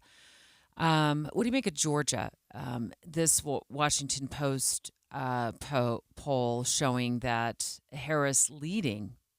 Again, you talk about the margin of error, roughly 4 points ahead of Trump in the latest poll in Georgia. Yeah. Now, let me turn to a different topic we just got done talking about and wrap that in. When you look at early mail-in and early in-person voting, NBC News is charting this. You look at Georgia, and you talk about early, that's neck and neck there. Republicans, in terms of the number of early votes cast, 48% are from registered Republicans, 46% from registered Democrats. So what do you make, if anything? I mean, and it's okay, I think, to say, I don't make anything out of this. This Washington Post poll shows Harris with a slight lead. Yeah, and again, it is so hard to speculate about polls, Debbie. Mm-hmm. I will say the early voting numbers in Georgia are huge. They're a really, really big deal in terms of, the outcome in Georgia. We are seeing already 1.5 million early votes cast in the state of Georgia alone. You mentioned the percentage, the share of those votes that are by Republicans. Debbie, that is a big deal because that is a wild increase from where it was back in 2020 when the Trump campaign was actively discouraging early voting and by-mail voting. Not the case this year. That is going to have an impact in Georgia, that many Republicans voting early. Now, again, the polling is anywhere from 1.5% to 4%. Right. It's so within the 530. You look at another the poll, averages of real clear shows polling, a smaller 538. Gap. The gap is only 1.5%. Right. So again, whether it's 1.5% or 4%, we are still within the margin of error, Debbie, which means across all these 7 swing states, including Georgia, the race is it's a toss-up. It is too close to call. Let's talk about our other neighbor, Nevada. It just, most of the polling shows Trump and Harris are neck and neck. Yeah. With less than a percentage point between them. Yeah. Now this could change one way or the other when the next poll drops, but Nevada is so close, and when it comes to turnout so far, again, those numbers are really close. When I look at the mail-in and early in-person votes, Republicans inching out Democrats right now in Nevada, 39% to 37% in terms of votes cast, ballots cast. And in North Carolina, Debbie, we're within 3 percentage points. Trump has a 3-point lead with 50% compared to Harris's 47%. Now, I want to just slide back to Nevada real quickly. I'm looking at this percentages, and they're saying that 24% of other registered voters have cast. How much will that other matter in Nevada? Independents. It's going to matter Green Party, in a big way. 24%. Yeah. It's certainly that. Those are the unaffiliated voters, and also the third-party voters are lumped into that other category. That is really the universe of persuadables in this election, right, Debbie? Really, among Republicans and Democrats, affiliated voters with the 2 major parties are pretty well set on their party's nominee as their choice.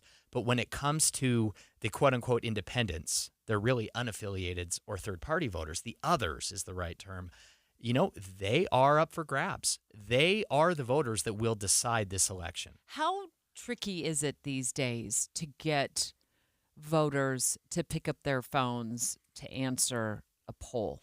And I want to pick your brain for just a hot minute here. There's a couple of things that I think about. I have all unknown calls silenced. I get a number of unknown calls. I don't know where they're coming from. I don't know if it's a pitch for a charity or if it's somebody from a campaign. It just gets silenced and it gets sent, I guess, right to voicemail. I don't know what my phone does with it, but I see it's there and I never hear it. So that's one thing I'm thinking is how many people do they have to call before somebody picks up the phone? It's a lot. And then I wonder how willing people are to discuss who they voted for or are going to vote for, Taylor. Generally, voters, actually, believe it or not, most voters like to participate in polls. If the poll is well crafted, if the voters feel like the questions are fair and accurate.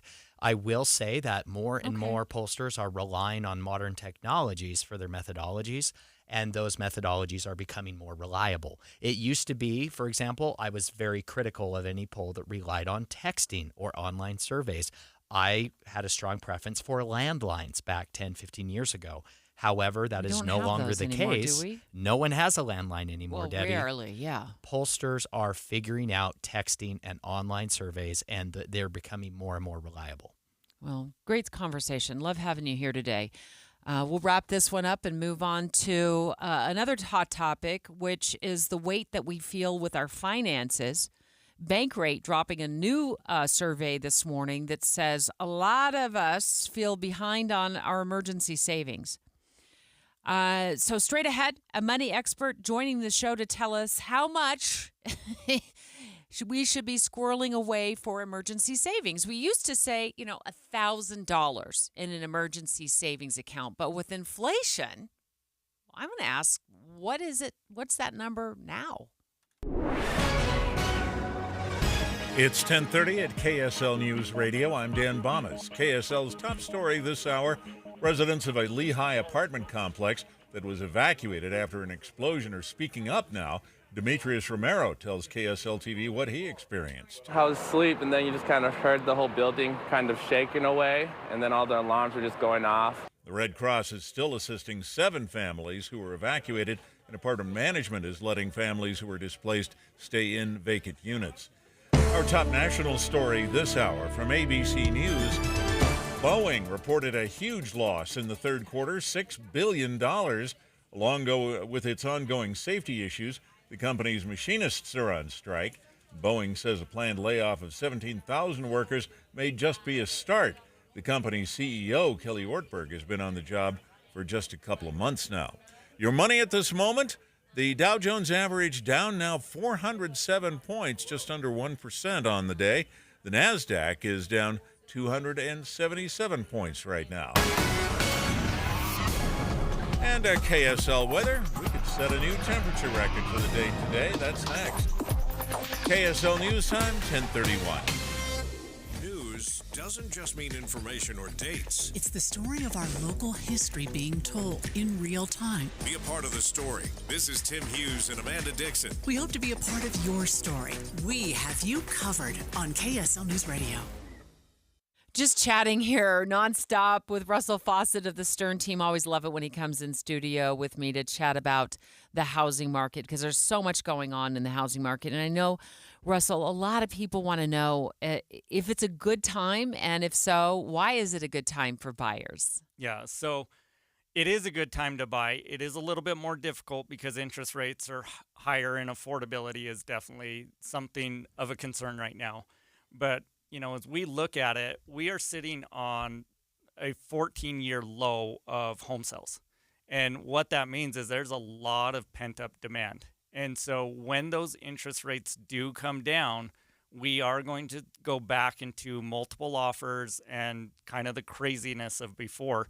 And so right now, a buyer is able to go in and negotiate, especially some of those things that cost cash. So they can go in and negotiate for their closing costs. They can get that covered so they don't have to come up with so much to close.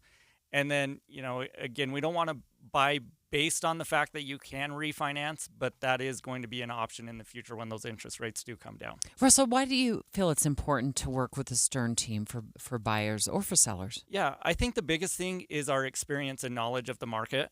Where we do have a large team, we're able to see trends before kind of the agent that does 1 or 2 transactions a year. We're able to see where the market is going. I personally spend a lot of time researching and understanding where are we going. And then I train the team to make sure that when they sit down with clients, that they find out what their long-term goals are. We never want to make moves with something as big as a home just based off of, a quick conversation. We want to make sure that we have a plan, not just for this home, but what does their whole future look like, and see if we can make sure we help them out. That's great. Stay with us. I want to talk to you next about the holidays approaching and what advice you have for someone who's sitting on the fence about listing their home. Russell Fawcett with the Stern Team. Learn your home's true value in 30 seconds. Visit sternteam.com to find out more. An airliner takes off from the Pacific Northwest, carrying 101 passengers and crew. Most aboard Flight 293 are active-duty military and their families, headed to Cold War assignments in Alaska. Surveillance of the Soviet military buildup. But somewhere over the ocean, with no distress call, the airliner plunges into the icy water below. Even if all 4 engines quit, that aircraft would fly. There were no survivors and no bodies were ever recovered. For decades, loved ones were left to wonder what happened to Flight 293 and why hasn't there been any follow-up. The government turned its back. Passengers and crew of Flight 293 were forgotten by everyone, except their families. Unless we pursue it, we will never be issued a true explanation. Unsolved Histories: What Happened to Flight 293 is available now. Follow us at unsolvedhistoriespod.com or wherever you get your podcasts. Traffic and weather brought to you by Sinclair's DinoPay app. Save up to 20 cents per gallon. And here's Michelle Rowe. Well, we do have good news for drivers at the south end of the valley. Northbound I-15 moving smoothly once again, but we have unusual slowdowns. This is on 2100 North in Lehigh, and then also eastbound I-80 going What's the deal? I don't have... Going between Kimball Junction and Highway 40. Michelle Rowe in the KSL Traffic Center.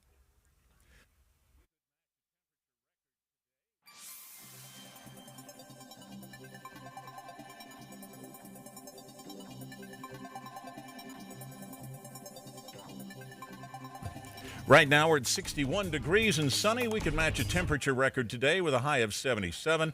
And tomorrow our temperatures could be back in the 70s. And right now we're at 61 degrees with sunny skies. I'm Dan Bomas from the KSL Common Spirit Health Studios. Listen online at kslnewsradio.com. We're Utah's news, traffic, and weather station. Dave and Dujanovic, your morning companions for talk, analysis, and key perspectives on Utah's biggest stories on KSL News Radio. Right on the money. Special coverage with Dave and Dujanovic. You feel behind on your emergency savings, and you're not alone. We're going to talk right now to a money expert, a national money expert, on this new survey from Bankrate. Taylor Morgan in today, by the way, for Dave Noriega, to tell us how much we should squirrel away, given today's inflation and the cost of everything, for an emergency savings account. And I also want him to define what an emergency savings account is and what we should be using it for. Good questions, Debbie. Typically, I think 3 to 6 months is what I've always had in mind. I don't always live by that. I tend to want to put my money to work for me, which means I'm apt to try to invest as much as I possibly can and not leave too much money just sitting in a low-yield savings account. But I don't know that I'm doing it the right way, so I have a lot of questions. So the one thing, there was many things that, always surprise me or certainly sit with me when I look at, these surveys.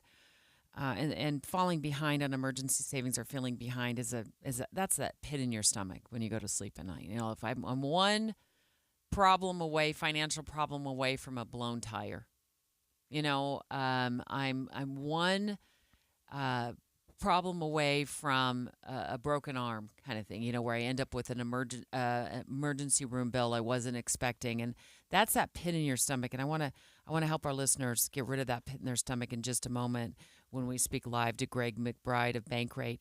But what really stands out to me, and I think I'm reading this right, is that older generations, that would be me, We'll just say it out loud. We'll say the quiet part out loud. Older generations are more likely to feel behind on their emergency savings compared to younger generations. Yeah. Now, I'm going to take a wild guess and suggest there's a couple of things at hand here.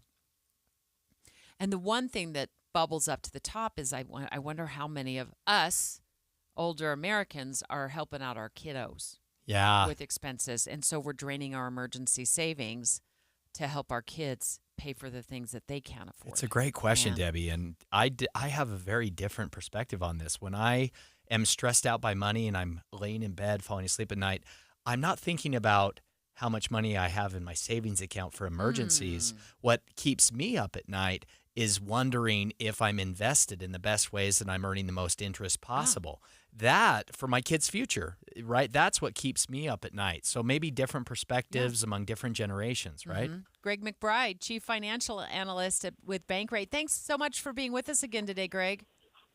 Great to be with you, Debbie. Thanks for having me. Yeah, so let's start with like I said, let's say the quiet part out loud. I think the older American component, people like my age and older, we do worry about this. And I do think I'm guilty of it. You know, my kids need a little extra money or there's a bill that rolls in that they weren't expecting. I'm happy to help, but it might be at the expense of my emergency savings. What are your thoughts? Yeah, that was, sort of something that jumped out about this was that Gen X and Boomers were more likely to feel behind on their emergency savings than their counterparts in Gen Z and the Millennials. And it's interesting because we know from separate polls that Gen X and particularly Boomers, they're more likely to actually have an adequate emergency cushion, enough to cover 6 months worth of expenses. Yet they have a higher propensity to say that they feel behind on their savings. Why is that? I think, there are a variety of reasons. You kind of, I think highlighted a good one. I think another one is just the recognition of what type of expenses in life can come along and put a dent in your savings and how difficult it is to replenish it once that happens. Another thing is that we have also seen millennials and particularly Gen Z, they are making more strides on their emergency savings. They may have less just because they haven't been at it as long, but we do find a greater inclination towards saving and particularly a greater emphasis on emergency savings among millennials and Gen Z than we had seen in previous generations. So they may not have as much, but they're feeling more comfortable because they're progressing down that pathway toward that ideal cushion. We're speaking with Greg McBride, Chief Financial Analyst with Bankrate. Greg, Debbie was saying earlier that $1,000 used to be the good base for an emergency savings account. What would you say is the baseline today? Is $1,000 enough? How much really should we be putting away for emergencies? I'm going to answer that a couple different ways. One, let me just start by saying I think the ideal destination, you kind of mentioned this at the top of the segment, Taylor, the 3 to 6 months. I think the ideal destination is enough to cover 6 months worth of expenses. But again, I stress that's a destination, and in and of itself, it's a moving target, right? It's not going to happen overnight. It's going to take time and consistent saving to get there. If you don't have any emergency savings, what's that initial threshold you have to get to? Just to have something, just to be a barrier between you and high-cost credit card debt. I still think $1,000 is a good starting point.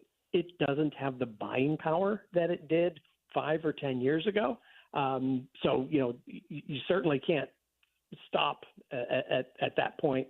But I do think that when we talk about being able to sleep at night, the more emergency savings you're able to put away, the better you're going to be able to sleep at night, because now there's a bigger buffer between you and that 20% credit card debt when the car repair, the medical bill, the home repair, those type of expenses crop up. Okay, Greg, I have to ask you, if I have that, say I have a few $1,000s on my credit card and it is at a 20% interest rate, am I better off putting $1,000 on that credit card and paying it down with that interest rate, or would you advise I put that money in savings?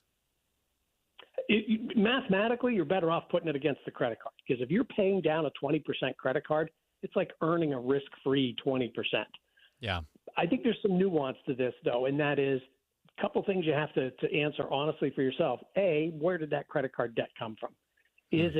Was it a one-off, unplanned expense, and you didn't have the emergency savings to absorb it? Or has that credit card balance really kind of always been there, and it's a byproduct of overspending? Yeah. I think that's, step number one. And then number two is, do you have that automatic bank transfer or that direct deposit, that consistent habit of saving that's automated and established? Do you have that in place so that when you take the money from savings to pay off the credit card debt, you're only one pay period away from starting to replenish that? And if the answer to that is no, then I think, you got to make some tough decisions. It's like, okay, what can I do to generate some additional income to pay off that credit card debt ASAP without rating the emergency savings? Yeah. Greg McBride, Chief Financial Analyst with Bankrate. You've given us a lot to think about.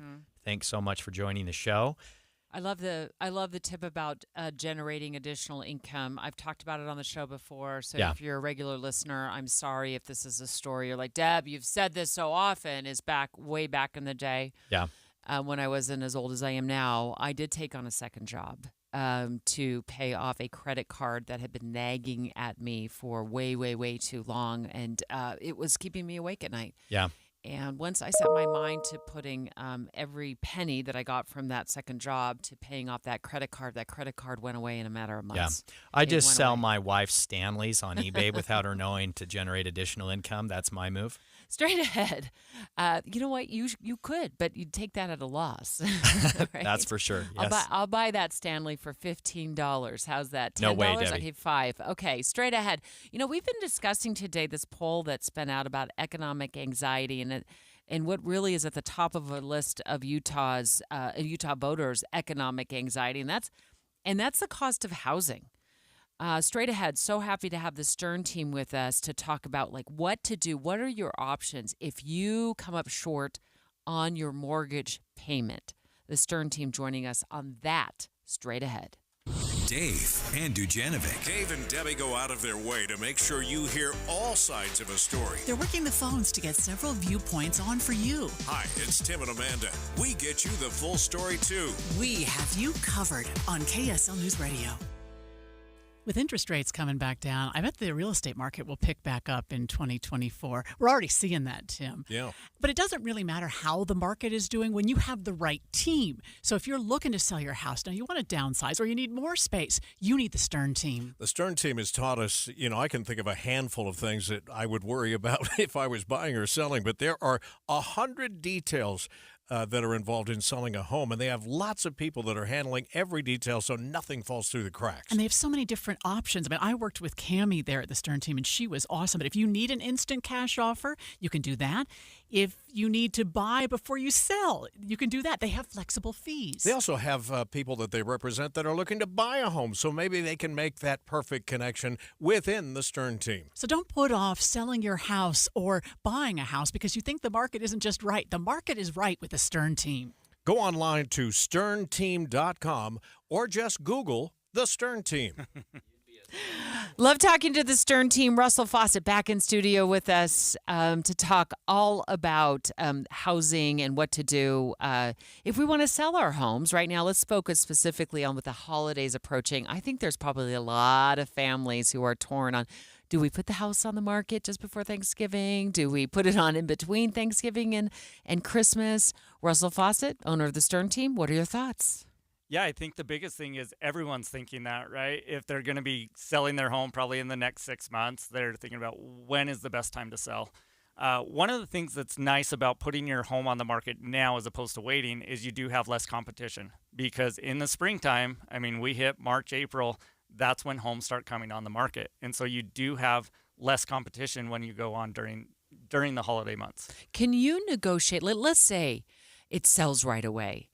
Can you negotiate staying in the home past the holidays, or do you suggest that, you might want to pay attention to what the buyer wants if you're lucky enough to get an offer? Yeah, I think the key word there is negotiate. Yeah. So you can negotiate a short-term lease back, maybe an extended close. There's a couple things, but you don't, I would say, especially if you're selling this time of year, you don't want to lose a sell because you're trying to stay in your home an extra week.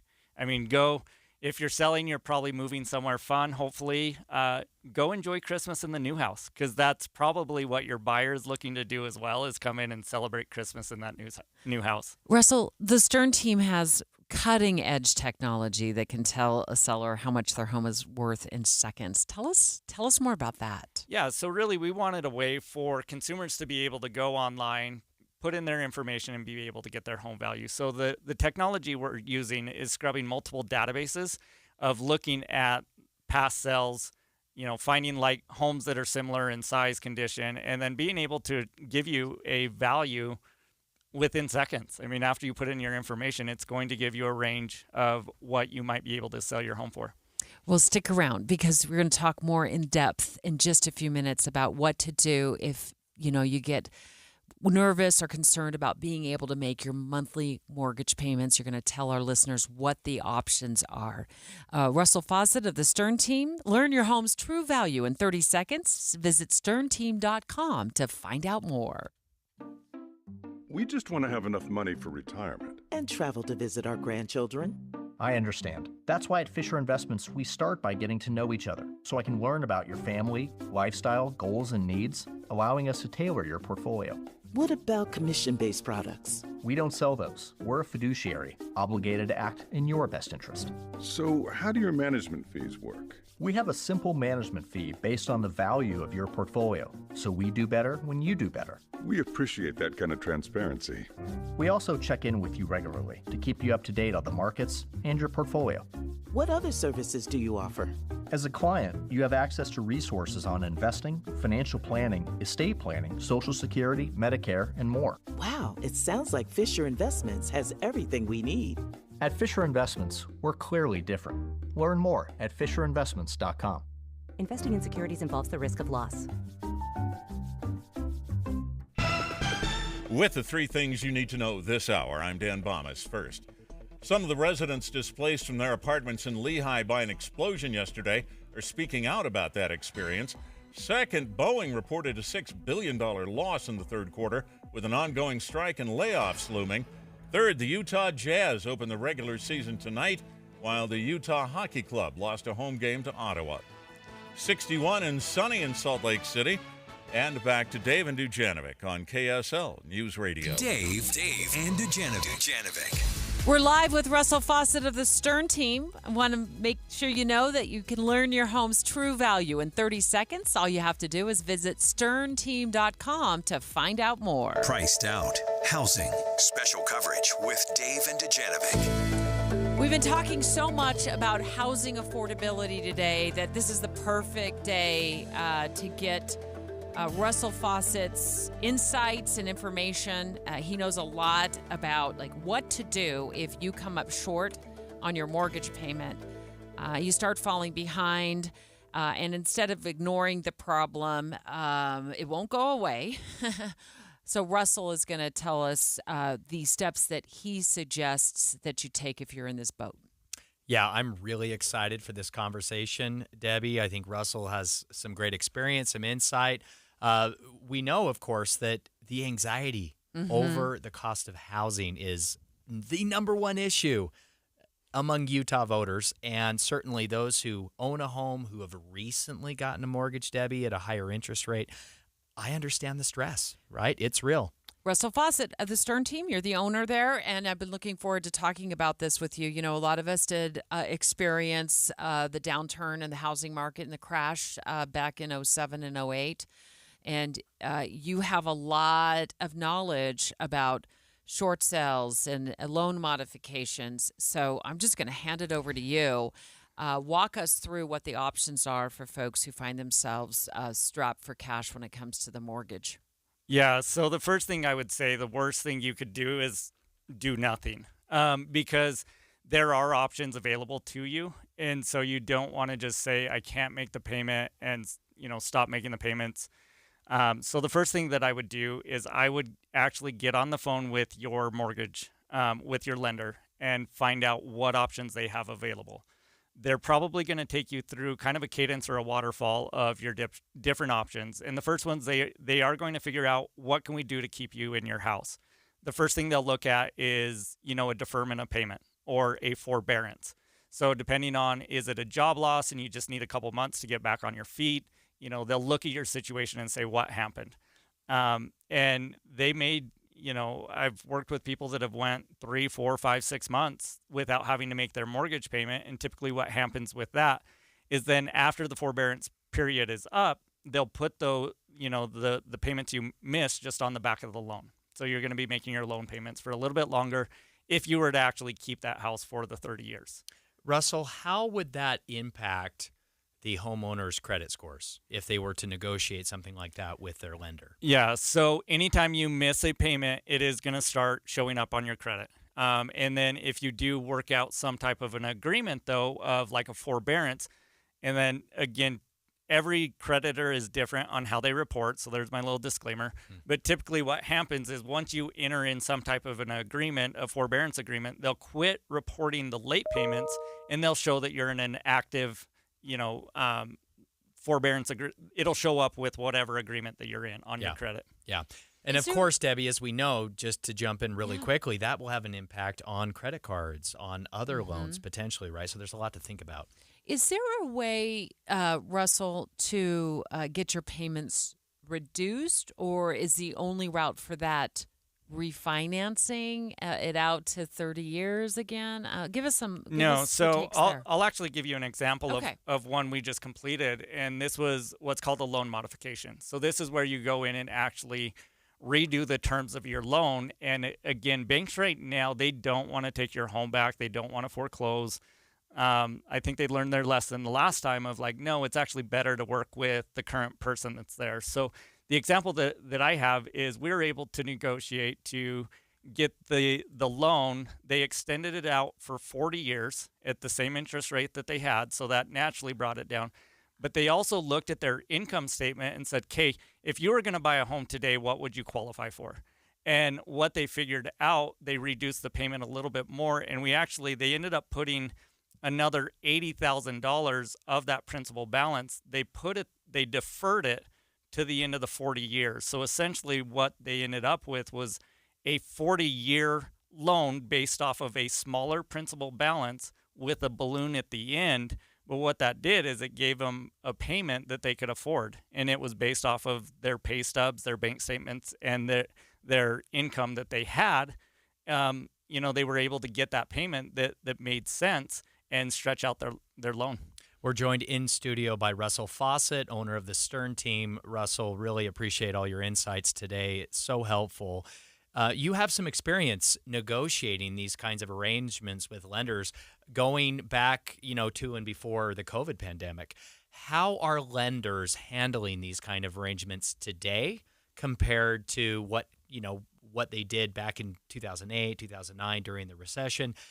Did they learn some tough lessons? What is your experience? Yeah, so my experience going through this last loan modification is that they are much more willing to keep a homeowner in the home. And so as I talked with the bank, it was like, okay, we're going to try the forbearance, then we'll move them into the loan modification. In a loan modification, you have trial payments. So they're like, okay, they can try to make those payments for 90 days. If they don't make those payments, we can move them back into forbearance and see if there's another option. But they want to do everything they can to actually keep the homeowner in the home. And through all of that process, they don't start any type of foreclosure activity. Okay. And so when I did it before, usually the foreclosure activity, you were still up against a clock. It was like, we've got to get the short sale file in. We've got to get it negotiated. Yeah. And they were good to work with us on short sales. Now they're much more they want to keep the homeowner there. They want to work through forbearance and loan modification before short sales. We only have about a minute left, Russell, but can you give us a Reader's Digest version of how a short sale works from the homeowner's perspective? Yep. So real quick, what a short sale means is you're selling the home for what's less than what's owed. So we go in, we present an offer to the bank. They're going to accept to take a payoff for less than what's owed. And then typically right now the banks are issuing a forgiveness of debt on any deficiency that was shorted. Russell, at what point should a homeowner consider selling? If you can't afford your mortgage payment and you're already behind and you're trying to decide between negotiating with your lender or potentially, maybe selling and downsizing, what would you advise? Yeah, so for me, I want to look towards the future and say, what are your long-term goals? I think with the amount of equity people have, there's nothing wrong with having a reset. Put $100,000 in the bank, go get a rental, or buy something else that you can afford, and keep your credit intact, and get rid of the stress of having an expensive mortgage. I like how you said that, Russell. Do a reset. It's okay to do a reset if you sell your home and you put the equity in the bank and then you go and rent for a while until things kind of even out. Russell, as always, great advice. Russell Fawcett, owner of the Stern team. So appreciate your insights and information. If you miss this and you find yourself in this situation, do not forget we podcast all of our segments right after the show on your favorite podcast platform. So, Russell, as always, thank you so much. You can learn your home's true value in 30 seconds. All you have to do is visit sternteam.com to find out more. Yeah, find out how much your home is worth, and then you can make a decision from there. Again, sternteam.com.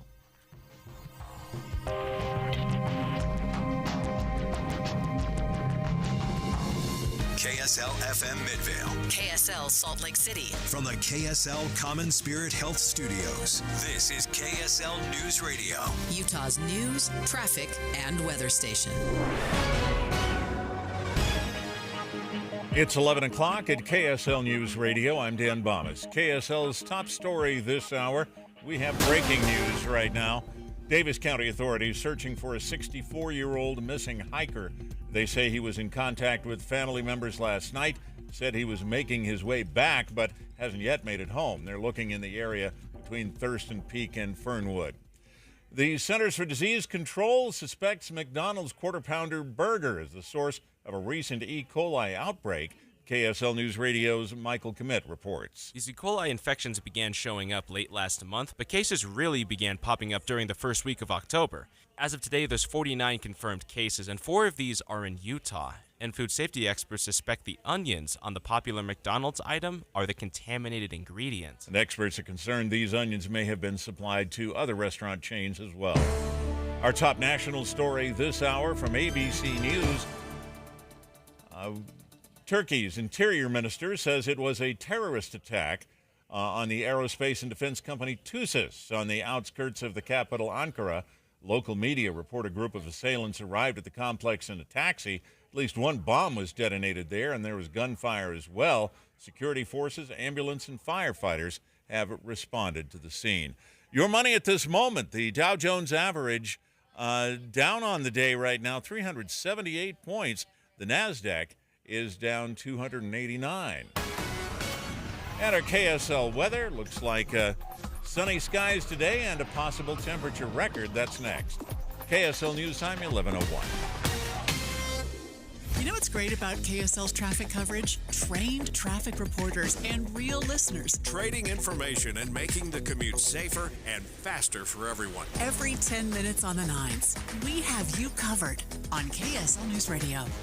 Spooky decorations and spooky costumes don't have to mean spooky dirt, grime, and spills. Zero-Res wants to help you eliminate the dirt from all the foot traffic. Get your entire home Zero-Resified with Zero-Res's flash sale of 3 rooms for $109 and a hallway clean free. Don't miss this flash sale. This offer disappears Friday. Don't let a missed flash sale haunt you. Schedule at ZeroRes.com or call 801-2880 and ask for the 3 rooms for $109 and a hallway cleaned free. As we approach the end of October now, you need to start planning ahead for all of those great occasions. Now, we've got Halloween at the end of the month. We've got Thanksgiving, all of the holiday Christmas celebrations and New Year's. Make sure you've got that reservation all set, locked down, ready to go at Ruth's Chris Steakhouse. And if you're thinking of a company party, if you're looking for a great gift, Ruth's Chris Steakhouse can take care of it. They've got special rooms for that company gathering, but you do need to make your reservation right now.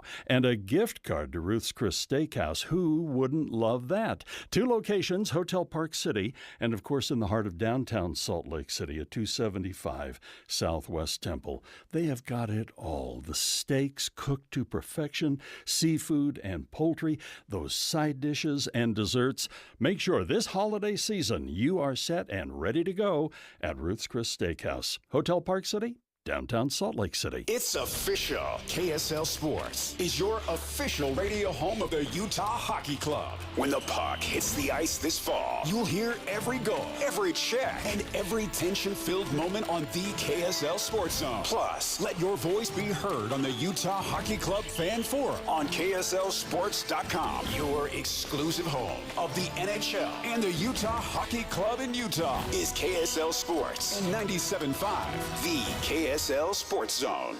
Hey everybody, it's Casey Scott, and I have a podcast called Project Recovery. I talk about my own journey from addiction to a lifelong one in recovery. I'm joined by my good friend and a clinical psychologist, Dr. Matt Woolley. You know, it's your story, Casey, but we also hear inspiring stories of others who join the show from rock bottom to living a life of recovery. That's Project Recovery, a show about addiction, but more importantly, it's about recovery. Follow us for free on KSLPodcast.com or wherever you get your podcasts. Traffic and weather together brought to you by Sinclair's Dino Pay app. Save up to 20 cents per gallon. And here's Michelle Rowe. We have some slowdowns southbound I-15 in Midvale, and also if you're headed eastbound on I-80 going between Kimball Junction and Highway 40, we have delays there as well due to construction. Open New Worlds for the Blind and Disabled. Volunteer to read and edit books at Utah State Library Program for the Blind and Disabled. Visit blindlibrary.com. Visit blindlibrary.utah.gov. Michelle Rowe in the KSL Traffic Center. Well, it'll be warm today with a high of 77. Then tomorrow, the high will only get to 59 degrees. We're back into the 70s for the weekend. Right now, 61 degrees and sunny. I'm Dan Bomas from the KSL Common Spirit Health Studios. Listen online at kslnewsradio.com. We're Utah's news, traffic, and weather station. Dave and Dujanovic, your morning companions for talk, analysis, and key perspectives on Utah's biggest stories. On KSL News Radio, Dave and Dujanovic have inside sources. Oh, it's always a good day when Boyd Matheson is in studio with us. And not only do I have Boyd Matheson here, I've got Taylor Morgan of KSL at Night. Feels like a bit of a family reunion. Boyd, meet Taylor. Taylor, meet Boyd. Have we met somewhere? I think so. I've seen you around. So earlier today, Boyd, and the 9 o'clock hour of the show, Taylor and I were breaking down a new poll that reveals that there's a lot of anxiety among Utah voters, specifically related to 2 top issues, economic anxiety, and that would be affordable housing and also inflation, Taylor. Yeah, these numbers are wild, Debbie. You know, you pulled out some numbers. Just a few years ago, back in 2020, the average cost of a house in Utah was less than $350,000. Fast forward to today, $550,000. We're more than $500,000 average home price in Utah. When I bought my first home, I can't keep up with you, Debbie. It wasn't $80,000, all right? Okay. It's a true story, Boyd. But 80-ish. This was the early 2000s. My wife and I were first married. We bought a townhome, and we spent about $130K on it. And then we transitioned into a larger single-family home in 2009 for $300,000. So I was lucky. I don't know how younger Utahns are doing it today. And Boyd, Noble Predictive Insights, when they were looking at this data, we spoke to the chief of research, David Byler, about it. He said it's pretty clear that in Utah, housing anxiety is a top issue for voters, and it does not appear to be going away.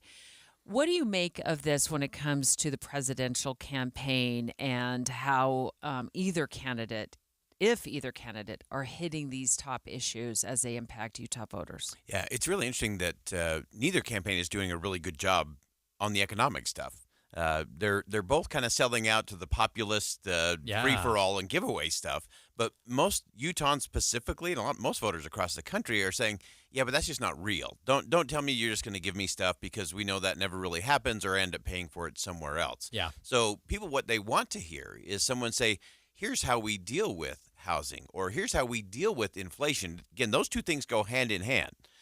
And most of them are connected to the government in some way, shape, or form. So housing, government is involved in that from the regulatory side, the permitting side, and then the inflation side in terms of how much money is being dumped into the system, and even other things like tariffs and energy prices. If you think the cost of a home is just going up because of scarcity, that's a big component. But it also costs more to move the lumber. If the lumber's coming from Canada, it's also got a tariff on it now, and then it's got to be wheeled across the country, and gas prices are higher. And so you can just see this ripple effect, and no one is really connecting the dots on that. In fact, both candidates for president are really talking in ways that are just not congruent. So I'll give you an example. The Kamala Harris campaign is still trying to convince everyone that they should be happy about where the economy is. Yeah. And there are positive things she can point to, but that doesn't matter because of these top two issues for Utahns. That doesn't help you make your paycheck make it all the way to the end of the month. So she's saying, hey, there's lots to be happy about. And they're saying, yeah, but I just don't feel happy when I sit around the table as a family and we try to make ends meet. Yeah. The Trump campaign is kind of the flip side of that. And they're just threatening everything and just kind of this populist, unhinged from any kind of reality. And it's all kind of magic thinking. And Utahns don't buy that either. They say, you can't cut all the taxes. You can't do all these programs. You can't do all these giveaway and tell me that things are going to be better for me, because in the state of Utah, we actually know that doesn't work. I think it's so interesting. And even David Byler, when we spoke with him, he's the chief research officer at Noble Predictive Insights. They did the poll that we're talking about. He made the statement that I thought was really interesting, Debbie. He said Utah voters are savvy. Yeah. And even now, I don't know that he said this, but I'm going to infer this, okay, to be clear, David, in case you're listening. I think Utah voters might be a little bit more practical or savvy than voters in Arizona and Nevada. Swing states, mind you, right? Yeah. Utah voters are not necessarily caught up in the national political rhetoric. They're focused on the number one issue that is causing anxiety in their lives, which is housing affordability. Let me play that soundbite from earlier, part of that conversation we had with David Byler of Noble Predictive Insights. Affordable housing was higher in Utah than it was in Arizona or Nevada in terms of being most important top issue. Boyd, when you look at this from a political strategist point of view, how much of this falls in the laps of the presidential candidates? How much of this falls in the laps of the politicians here in the state to come up with state solutions to a housing shortage that we've been experiencing here for quite some time? What are your thoughts? Yeah, most of it's going to happen at the local level because most of those things are going to be about how hard is it to get through the regulatory process, how long does it take to get the permitting and all of those kind of things. So that's very local politics kinds of things, which is important. And Utah voters understand that. They know that we have a state that runs really well for the most part. We're doing some good things. We're doing it the right way. And so they know, hey, we have a better shot at that. So to me, that's a very local issue that way. I think a lot of these other swing states that he mentioned, they're all looking for free stuff because they're swept up in the moment of it. And so you sort of have the Harris campaign that kind of ran as this idea for a long time, probably 2 weeks too long. I think they lost all their momentum coming out of the gate. And then it kind of went to a swing at policy around homes and entrepreneurs and kind of the free stuff society. And they lost both credibility and momentum in that process. And so I think that's an interesting component. But Utah voters get it. Because they know what it takes to balance a budget because we do it in the state. They know what it takes to do it at the state level. And so they're not buying into all the rhetoric that we hear at the national level. Yeah. Boyd Matheson, thanks so much for joining us. Inside Sources today and every day right here on KSL News Radio from 1 to 3. We've got breaking news that we've got to get to now. Kira Hoffelmeyer in from the newsroom. Kira, what do you have for us? Debbie, we're learning that the Salt Lake County Sheriff's Office says they've recovered the body of a man who drowned while duck hunting on the Great Salt Lake last night. 2 men were duck hunting near the Ambassador Duck Club in the wetlands just northwest of the Salt Lake Airport. One of them fell into the water. One of them was found safely, and the other recovered this morning. I was getting the news alerts last night, and it seems as though they they called out multiple law enforcement officers to that area. Were they searching throughout the night? Kira, what do we know about that? Yeah, searches went late into the night. They just let us know a few moments ago that they found that body. We didn't get a specific location of where exactly, but out on the lake in the night, it's a little cold at night here, and that's a dangerous. Such a mix. tragedy. I know we'll be tracking the story and the latest developments on that throughout the day right here on KSL News Radio. Kira Hoffelmeyer joining us just moments ago, of course, with breaking news that the body of a duck hunter on the Great Salt Lake has been recovered. Certainly keep it here, right here throughout the day, because Jeff Kaplan's Afternoon News always tracking the latest on the developments that we learn throughout the day right here at KSL News Radio. Jeff takes over the microphone at 3 o'clock, 3 to 7 weekdays. Straight ahead, we've dropped a new podcast here at KSL. KSL Podcast just dropped Making of a Moment, which focuses on season 1 actually focuses on the Real Salt Lake story. I'm going to give you a taste of what the trailer has to offer, and then straight ahead, the host of Making of a Moment, Amy Donaldson, joining us in studio to tell us all about our brand new podcast. My partner was like, "What's wrong?" I was like, "Our club is burning to the ground as we speak." Oh, Amy Donaldson up next with more. Dave and Dujanovic. Current events can have a lot of moving parts. Our job is to make it easy to keep up. You're part of a bigger world, so spend 15 or 20 minutes here and be part of it. Join us weekday mornings between 5 and 9 on KSL News Radio. Well, finally, you can really feel fall in the air. The weather is confirming it, and that means that the holidays are just around the corner. It is not too early to get into the Western Nut Company and take care of all of the things you're going to need for the holiday season. Taking care of your company employees, your clients, personal gifts for those in the neighborhood. The Western Nut Company has been a tradition now for over a half a century.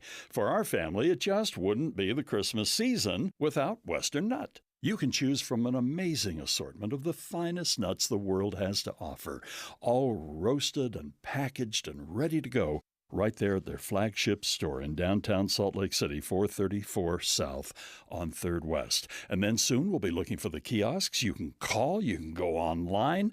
It's the Western Nut Company, the perfect place for your gifts this upcoming holiday season. Don't forget, it's not too early to get into the Western Nut Company now. Number 7. Intercepted!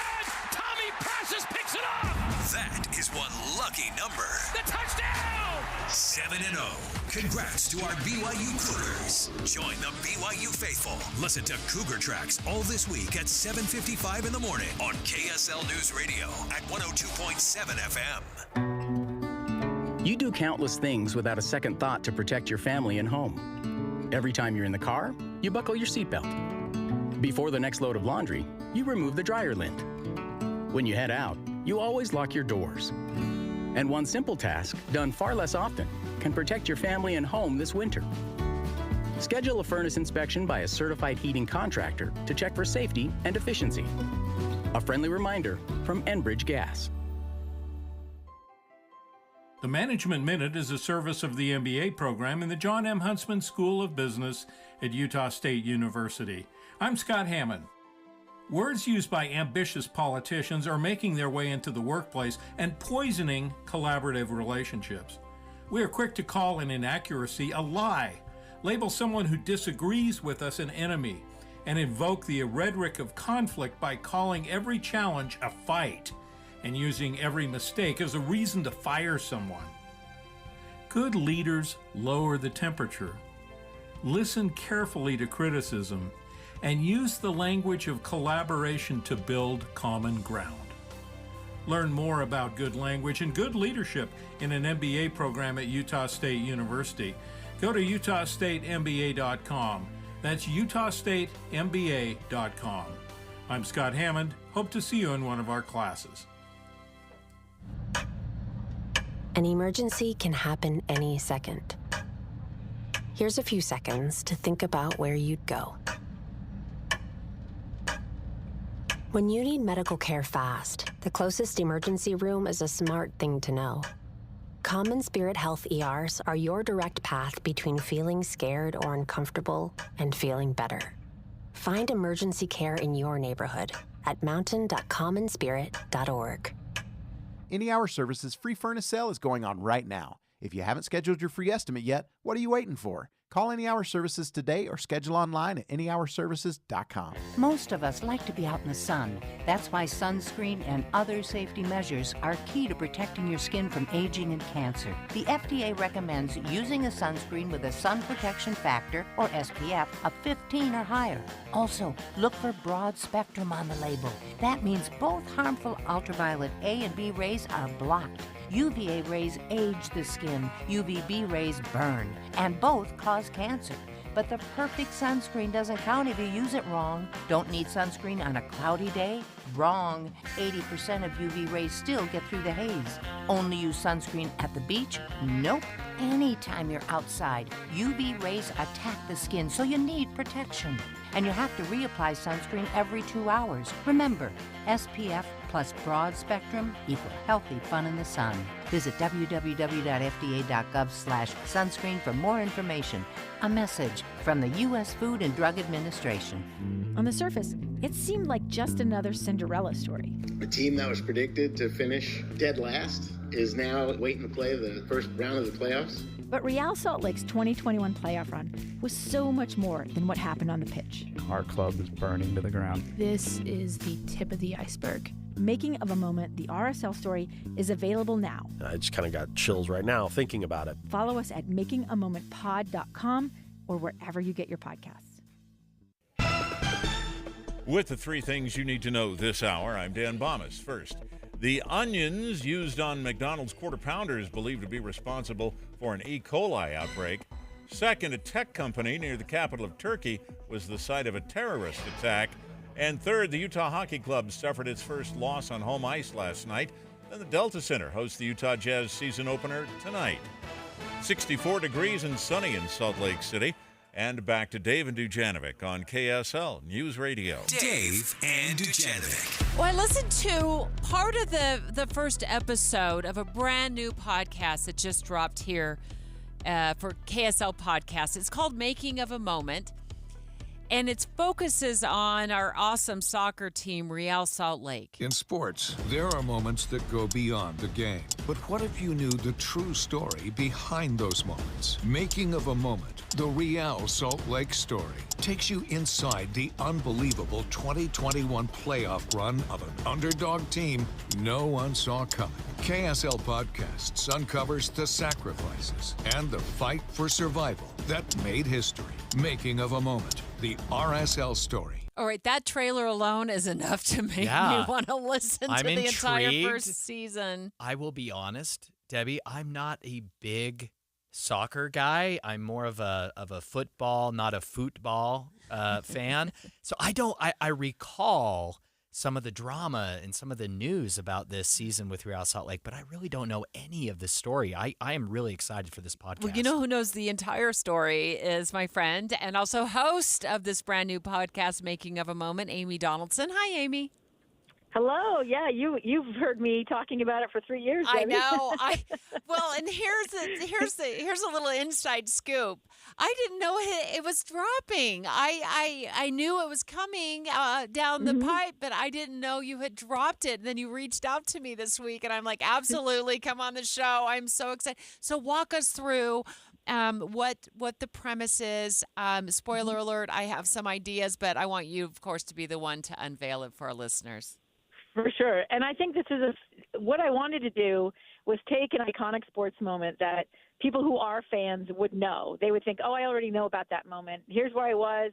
Here's who I was with. Here's what it meant to me. And I wanted to say, maybe you don't know everything you thought you knew. And we could probably do this with any aspect of our lives or any big news story. But I wanted to sort of uncover the behind the scenes, what it took to get to that moment and have that sort of, iconic run. And then I wanted to ask people to ask themselves, does it change? We're very fond in sports of reducing everything to a cliche. We love myth making, we love a hero, we love a villain. And so what I wanted to do was say, if it was more nuanced, if it was more complicated than that, and if you understood what it took to get to those moments, would it change how you feel about them? Would we be better able, I think, to take something into our lives, those of us who are never going to be playing professional sports?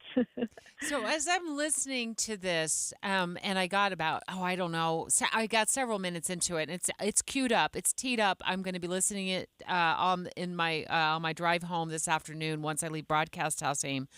But this part of it, I mean, it begins. Can I give this away? It begins with somebody in public relations at Real Salt Lake pulling into a dog park to take his dogs out for a run. It's like any dog owner does at a dog park. And he gets a text. I think this is the clip that our producer pulled. When it ended, he took his dogs on a walk, knowing it would be his last moments of peace before a storm that would reshape the club. I turned my phone back on, and my phone was just through the roof with notifications and buzzing. He read some of the texts, and then he drove to his house. I sat at home, and I poured myself a very stiff drink, and my partner was like, "What's wrong?" And I was like, "Our club is burning to the ground as we speak." When I heard that, I was like, oh my. So you got to tell us, can you tell us a little bit more? Sure, yeah. I start with a moment of crisis for the club. And one of the reasons I wanted to start there was because it's not the first time the club had been in crisis, and it won't be the last time. And one of the things we love about sports is that it's about facing challenges. It's about picking yourself up after you fail. It's about, how you handle success. And that's one of the reasons I started there, was because I knew it was a moment most people, even if they didn't like sports and didn't like soccer, that they would remember. It was a big news story, but I wanted people to understand that it was far more complicated, and it impacted people, far beyond just the soccer players. Definitely. We're speaking with Amy Donaldson, host of Making a Moment. Amy, I'm really excited for this podcast. I work in public relations and politics here in Utah, and so I recall some of these events in this moment in time, but I can't wait to learn more about really behind the scenes, what happened with this crisis and how that impacted the players on the pitch, I think is the right word to use, right? Yeah. Yes, it is indeed. Yeah. How many episodes is this? And where can we find the podcast?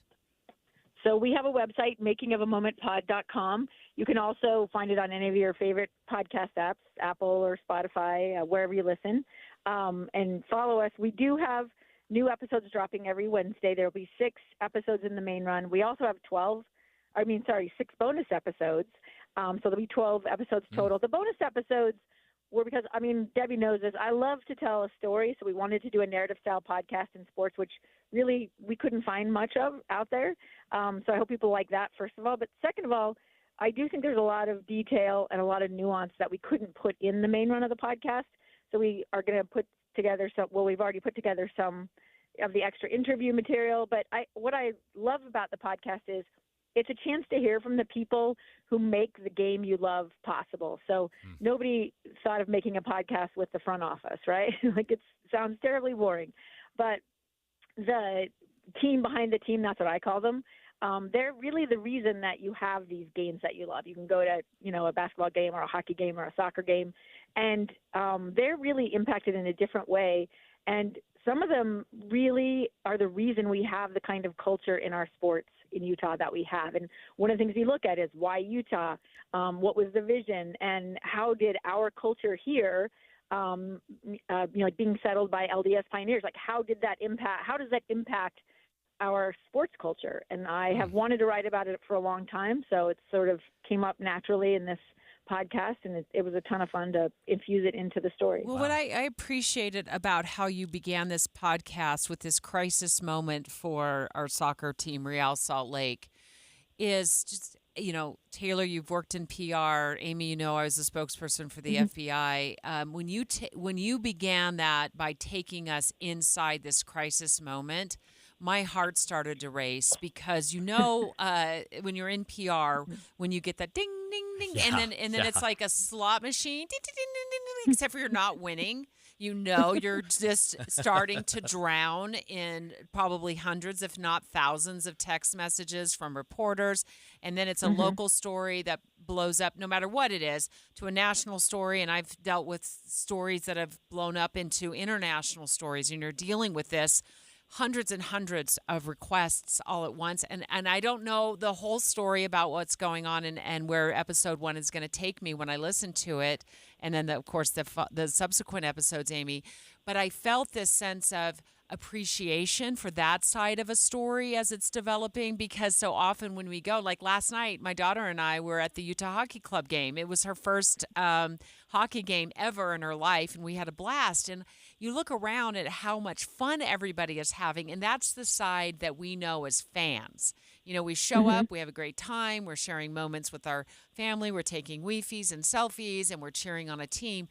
But the inner workings of dealing with a crisis moment when it comes to sports is just I'm so glad you're looking at it from that perspective. What were your thoughts on that angle of it? Well, it's one of the things we kind of wrestled with as a team, because I think there were people who thought it would be boring if I did that. They're like, no, you have to focus on the players. And the players are in there. I mean, Kyle Beckerman and all the players were so generous. Justin Glad, who's on the team now, Andrew Brody, like they're obviously an integral part of the podcast. But what I wanted people to understand is, how does a culture in a sports team get created? I mean, does it come from the field? Does it come from the owner? Does it come from the community where it's located? And sort of that's what I wanted to explore, and then just see how that culture is created, how it lives, how it can wither, and how it can be revived, and what that means. And one of the things we grapple with, we start in this moment of crisis, but we had just come through COVID. And so as one of the things that I really struggled with as a sports writer was, should we even be playing games when the hospitals are full, right? And so it's where does sports fit? What does it mean to us? And what should it mean? And how should we be viewing it? We're really fond, and we're doing this in our politics right now. We're really fond of boiling things down to a catchphrase or, a motto or something. Yeah. But I think at the end of the day, it's when you understand the nuance and the complexity of it, it actually means so much more to you than, oh, there was the good guy and there was a bad guy. Yeah. Yay, we won, Yeah. Or what if you lose, right? Does it all meaning lost if you lose? So yeah, it's been a ton of fun to put together. Well, you've done a great job, Amy, as always. You're an incredible writer, and the way you think about things is just so unique. Just awesome. I love it. I already love it. Take a listen. Making of a Moment. I just Googled it. It's on Apple Podcasts, your favorite podcast platform. You can find it at kslpodcast.com. That was the host of Making of a Moment, Amy Donaldson. It's 11:30 at KSL News Radio. I'm Dan Bomas. Our top story this hour, we have breaking news. Salt Lake County Sheriff's Office says they've recovered the body of a man who drowned while duck hunting on the Great Salt Lake last night. 2 men were duck hunting near the Ambassador Duck Club in the wetlands north of the Salt Lake City Airport when one of the men fell into the water. Davis County authorities have located a 64-year-old hiker safe now. That search began last night after Wes Whitna was in contact with family members, said he was making his way back, but he hadn't made it home by morning. They're looking in the area, or they had been looking in the area between Thurston Peak and Fernwood. And the Utah Jazz tip off for their first regular season game at the Delta Center tonight against the Memphis Grizzlies. KSL Sports Jazz insider Ben Anderson tells Utah's Morning News this is a tough first matchup for the team, but there's still a chance the Jazz will start the season with a win. Memphis was quite injured last year and ended up having a really bad season, so they welcome in the 2-time reigning College Player of the Year, who they drafted, Zach Edey. He's 7'4". He's one of the more unique players in the NBA, and he's going to be making his NBA debut. So it's going to be a tough matchup for the Jazz. Memphis is really good, but the Jazz win a lot of home openers.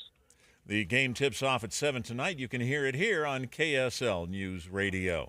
Our top national story this hour from ABC News. Sales of previously owned homes in the U.S. slowed last month to the weakest annual pace in about 14 years. That's even though mortgage rates have been going down and inventories of homes for sale have been going up. Sales were down 3.5% compared to last September, the slowest mark since October of 2010. Your money at this moment, the Dow Jones average down now 466 points on the day, over 1%. The NASDAQ is down to 332 points, or about 1.79%. At our KSL weather, we could tie a temperature record today. That's next. KSL News Time, 11:33. We hope you have the right app on your phone for news. You probably have dozens. But the KSL News Radio app, well, it makes our live stream super easy. Plus, our talk shows are right there as podcast for your workday. That's the app for KSL News Radio. Did you know 96% of Americans lose an average of $111,000 in Social Security income? And it's because they claim their benefits at the wrong time. Don't lose $111,000 in Social Security income that's rightfully yours. Learn how you could wring every nickel out of your benefits on Retirement Solutions Radio this Saturday afternoon at 3 o'clock, right here on KSL News Radio 1027. Do you know how to tell if a clogged drain is something to worry about or not? What's up, everybody? I'm Mike Wilson with Any Hour Services, and I understand it's annoying and inconvenient, but sometimes a clogged drain can be a sign there's a more serious issue with your sewer main line. If the drains in the lowest level of your home aren't draining, or you flush a toilet and it comes up somewhere else like a shower or a floor drain, I'm urging you to look at this as more than just an annoyance. The last thing I want you to experience is a sewer backup. If you're a homeowner experiencing any of these issues, the first step would be to snake the line to see if it's just a blockage, which one of our drain techs can do for only $29. Yep, you heard that right. Any Hour Services will snake any drain line with normal access for only $29. Sinks, showers, tubs, toilets, floor drains, laundry drains, even that sewer main line that connects to the city. We'll snake any line for just $29. For help with your drain issues, call Any Hour Services at 801-443-7700. You can Google Any Hour Services. You can even schedule online at anyhourservices.com. No one helps more homeowners than Any Hour Services. Tim and Amanda. One of the big differences, I think, between reading a story online and hearing it from us, Tim, is that, you and I are allowed to share a reaction. We need to be able to say, what in the world were they thinking? So that people listening will know. We feel it too. When we read a story that sounds ridiculous, we're right with you. It sounds ridiculous. Well, we get caught up, I'm sure just like our listeners do sometimes, in death scrolling on social media. And fact-checking it on your own is tough. The great thing about tuning in every morning and starting your morning with us on KSL is you can count on the fact that when that information comes out of the radio in your direction, it comes from reliable sources. It's already been fact-checked. Right. And that's not always easy when you're getting it online. Finding who wrote it, when was it written, has it been updated with the current facts of the day that change sometimes minute to minute, not just day to day. Utah's Morning News between 5 and 9 on KSL News Radio. Traffic and weather together, brought to you by Sinclair's DinoPay app. Save up to 20 cents per gallon. And here's Ricky Meese. Crews are working to clear an accident downtown at 6th East, 100 South. We also have a left lane block downtown if you're traveling westbound 6 North at 400 West, but a delay-free drive on the Valley freeways. Join the KSL Real Estate Show at a special time this Saturday. Listen at 8 a.m. before BYU pregame. Hear the latest about the Wasatch Front housing market. That's this Saturday morning at 8. Ricky Meese in the KSL Traffic Center. And we could match a temperature record today with a high of 77. Tomorrow, our high will only get to 59 degrees. And then we're back to the 70s for the weekend. Right now, 66 degrees and sunny. I'm Dan Bomas from the KSL Common Spirit Health Studios. Listen online at kslnewsradio.com. We're Utah's news, traffic, and weather station. Dave and Dujanovic, your morning companions for talk, analysis, and key perspectives on Utah's biggest stories on KSL News Radio. There's going to be no bigger debate on this radio station today than the one that Taylor Morgan and I are going to have right now. Because I think everybody has an opinion about hug time in the drop-off lane at the airport. And we're going to go toe-to-toe on this. Because I don't even think you should be hugging each other goodbye at the airport drop-off. Whoa, Debbie. Hold the phone. I did not ever think you would be anti-hug. It is a tuck and roll zone. Really? Get out and go on. Good luck. Let me know when you get there. So an airport in New Zealand. It's cold, Debbie. It's cold. An airport in New Zealand has started this controversy, Taylor, that I wouldn't think it would be a controversy, but they put up warning signs at the drop-off lane. And the max hug time there is 3 minutes. What do you think about that? Don't you cap my cuddle time, Debbie, okay? I understand the concerns about extra long hugs. I also, really appreciate this airport's direction to take, quote, fonder farewells to the parking lot. I think they might need to invest in some additional signage for the parking lots now, Debbie, to clarify. Is a fonder farewell a makeout session? I'm not sure, Debbie. I have a lot of questions. Should we just say the quiet part out loud I again? hope this airport is going to put up signage to deal with situations that are going to be now going on in the parking lot at will, okay? I'm so negative. What's wrong with a quick hug on the curb? Please, come on, move. First of all, okay. Well, first, let's start here. I'm gonna debate you on this. Okay. Like nobody's sister. Okay? I'm gonna debate you like this, Taylor. But stand by because I want to play. This is the CEO of the airport in New Zealand, and I want to play this part of his interview. His name is Dan DeBono, about this new rule. Because I haven't heard this yet. Our producers just slipped this in, and I want to listen to it, and I want to see if I have a hot take on this. It's about people dropping off, having a hug, having a farewell, and moving on. And we really want to create space for others to be able to do the same. This is about safety and reducing congestion during our peak times. I don't see this as humane at all, and actually really, really important that we are having a bit of fun with this. We don't have hug police, not yet anyway. It's really about opening that up and doing it in a kind of free and funny kind of southern hospitality way. And having a hug, a 3-minute hug, I think I've said on a previous interview, that's a long hug. I tell you what, you can get a lot of oxytocin and serotonin out of a 3-minute hug. It's too long. It's too long. 3 minutes. Who's a 3-minute hug? I think you could do this in about 3 seconds. We probably need to have a conversation about New Zealanders being affectionate. Debbie, maybe this is a cultural thing. How often do you witness prolonged, excessive hug times at, say, the Salt Lake City airport? Quite a bit, actually. Really? Yeah. On the curb? On curbside? I think it happens inside. Here's the drill, folks. You pull up. The driver pops the trunk. The passenger leaps out. I call it the tuck and roll zone. I know that's not what it is. I'm not suggesting we roll out. This is just me, in my mom moments, in my personal moments. This is the think bubble. This is the tuck and roll zone. Get out of the car, get your luggage, and get on your way. The problem for me with an Uber driver, Debbie, hug police here next to me in studio. If you're dropping off your significant other, your husband, your wife, your partner at the airport and say they're going to be going on a prolonged trip, give them a hug, Can you Debbie. not do that at home? What if you have a great conversation on your High 30-minute five. drive? Debbie. Okay. Cold. I get it. Hug police. Well, it probably helps that I don't have a significant other, and this is why I'm so cold about it. Well, maybe we know why, Debbie. I know exactly.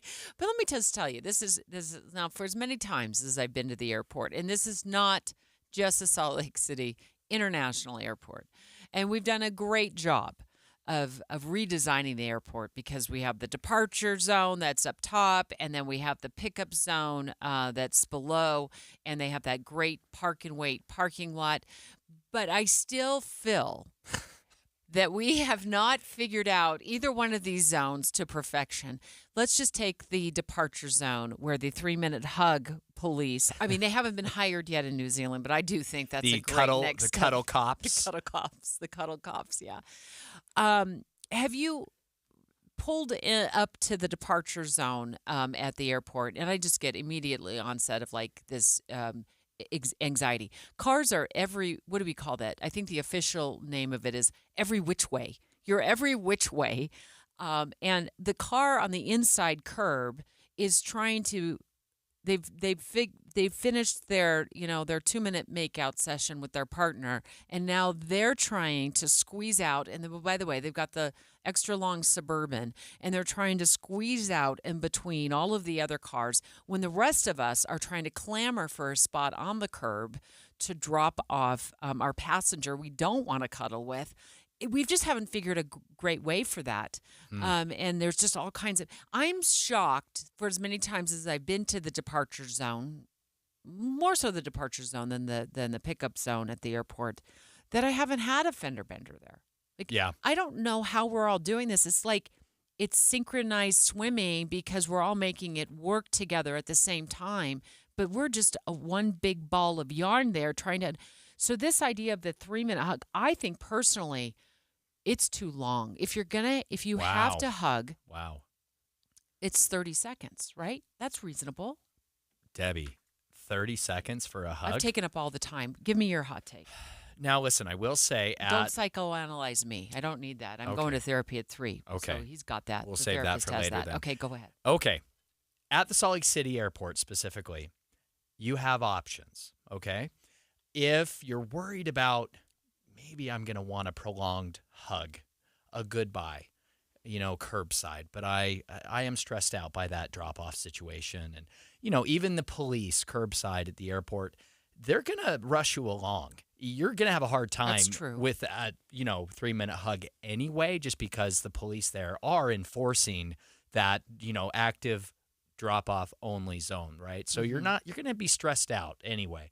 I would say take your hug to the parking garage, Debbie, where I believe you can actually pull into the parking garage there for free. Now, Debbie, this is family friendly and appropriate here. I'm not talking New Zealand parking lot, And it is your time. Debbie. Go ahead. Okay.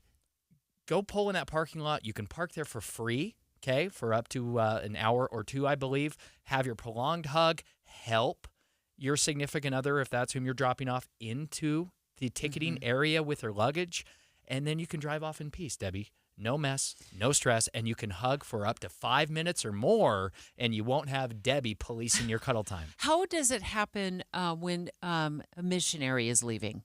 Do you know anything about that? Because I don't see missionary families gathering at the curb on the departure zone. My feeling is they're probably gathering in the parking garage. Typically, they go in the garage or inside. They have figured that out generally, and I think that works fine. I'm fine with that. Yeah. So what we're really talking about here is maybe you're sending your significant other off for a 1-day trip to San Diego for a work meeting, and you're tying up the drop-off lane with there the could be a hug. lot of feelings in that drive to the airport. Maybe sparks fly with your Lyft driver, Debbie. You never know. Let's not police hugs. Straight ahead, let's take your live phone calls because Taylor loves it when he can be on D2 and take live phone calls. Of course, you can hear him every night, almost every night. I guess we don't, not every night, but almost every night on KSL at Night, where we have lots of political insiders as our hosts on KSL at Night, and they are on the air from 7 to 9. But right now, we want to take your live calls. Let's light up the phones for Taylor. Who sides with me? Is 3 minutes too long for a hug at airport drop-off? I mean, this New Zealand airport is saying 3 minutes is long enough. That's your limit. I think it's too long. 801-575-TALK. 801-575-TALK. Let's hear your live calls next. Dave and Dujanovic. Here's a trick to podcasting at work and getting all the Utah news you love. Download the KSL News Radio app. The podcast for Utah's morning news and Dave and Debbie are right there. Dozens of podcasts a day. That's the app for KSL News Radio. Get up to a 30% upfront bonus to use for your retirement income, or up to 12% per year to help grow your retirement income. Whether you're in retirement or will be retiring within 10 years, Trajan Wealth can offer some of the highest guarantees in the business. I'm Jeff Jr. with Trajan Wealth, and I know no one wants to work forever. We all need to retire someday, and I know you've worked hard for your money, so now is the time to guarantee it. Take advantage of up to a 30% upfront bonus bonus for your retirement income or up to 12% per year for retirement income. Don't woulda, shoulda, coulda. Get up to a 30% bonus just for opening an account or up to 12% per year for retirement income. Don't leave your retirement to chance. Retire the right way, the Trajan way with Trajan Wealth. Call Trajan today at 801-899-7600. That's 801-899-7600. Annuity guarantees are based on the claims paying ability of the issuing insurance company. DBA in most states says Trajan Wealth Insurance Solutions. If you're living with dry age-related macular degeneration or dry AMD, you may be at risk for developing geographic atrophy or GA. GA can be unpredictable and progress rapidly, leading to irreversible vision loss. Now there's something you can do to slow it down and get it going slower. Izervay is proven to slow GA progression. Izervay gets GA going slower. Izervay or avacincaptad pagel is a prescription eye injection used to treat GA. Don't take it if you have an infection or active swelling in or around your eye. Izervay can cause eye infection, retinal detachment, or increased risk of wet AMD. Izervay may temporarily increase eye pressure. Your vision may be impaired after an eye injection or exam. Don't delay. Ask your doctor about Izervay today. Izervay gets GA going slower. Visit Izervay.com. That's IZERVAY.com.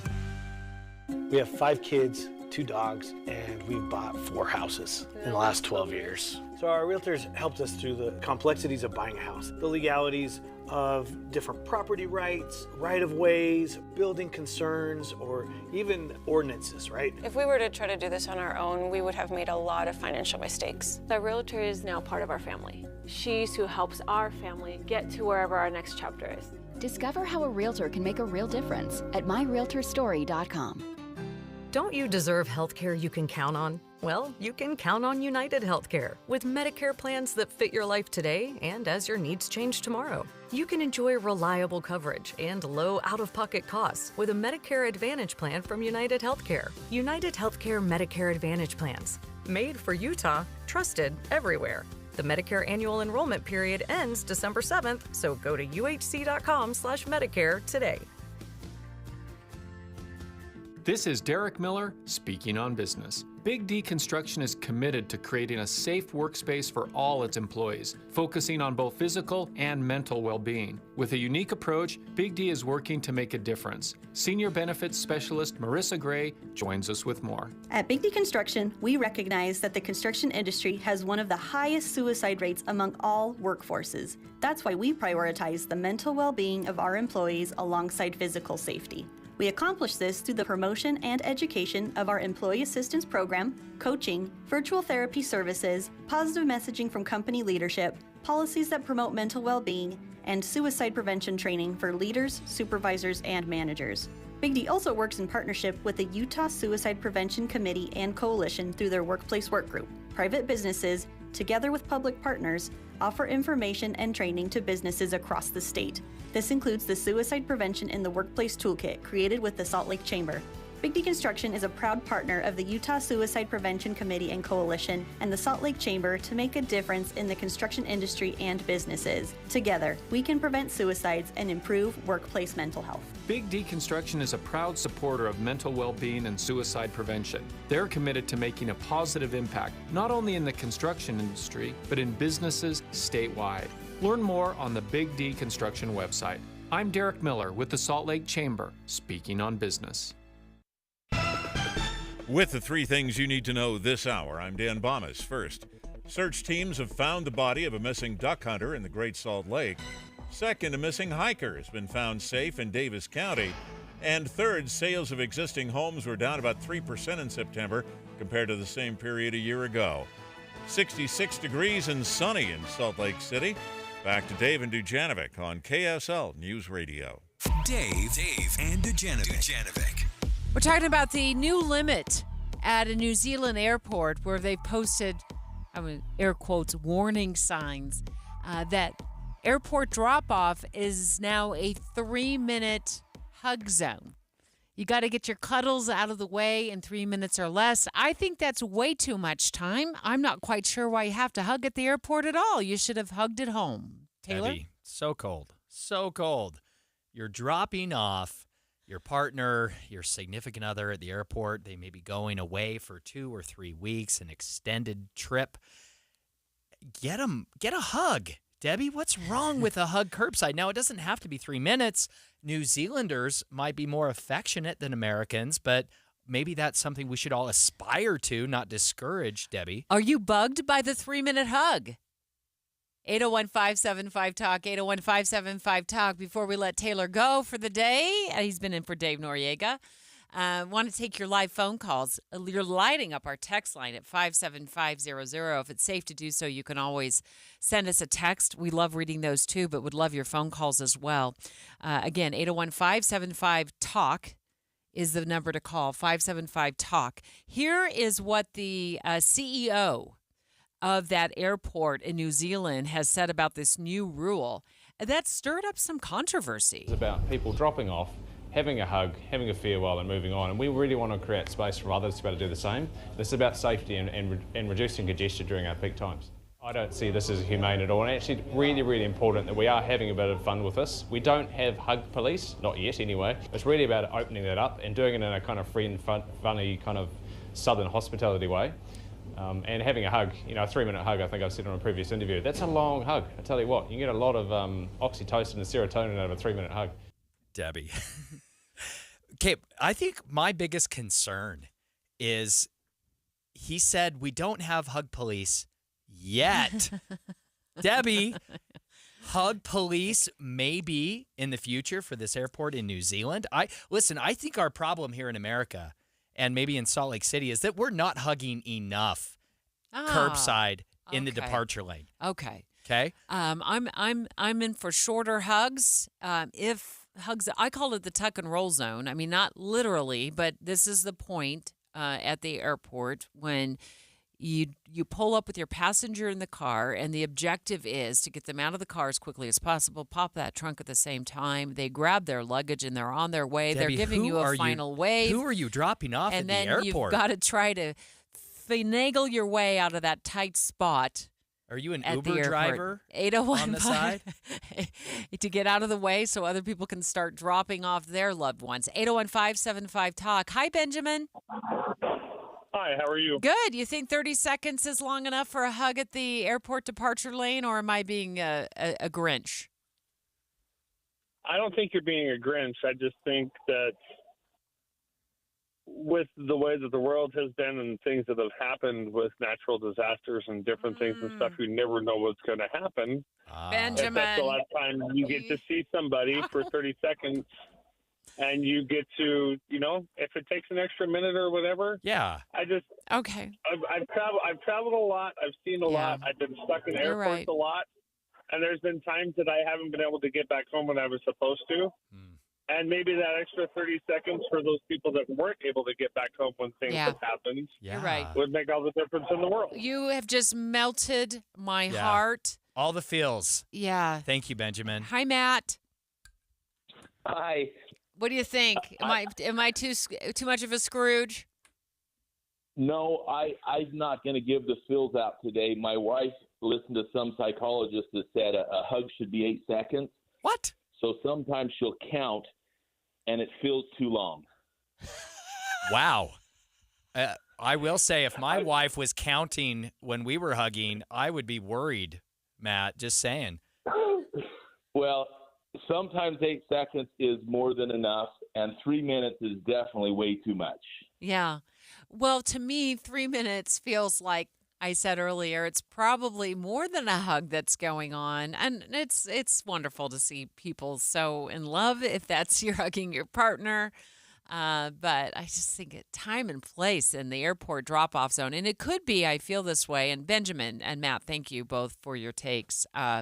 Appreciate it. And Benjamin, again, you melted my heart. You're absolutely right. You never know what you don't know. You don't know what's going to happen. Yeah. But I think there is a small amount of pressure pulling into the airport to drop off and go and get out of the way. Yeah. And a lot of this has happened. These rules have been put in place since, of course, 9/11, which points to something that Benjamin said. You just never know, if you're going to see your loved one again.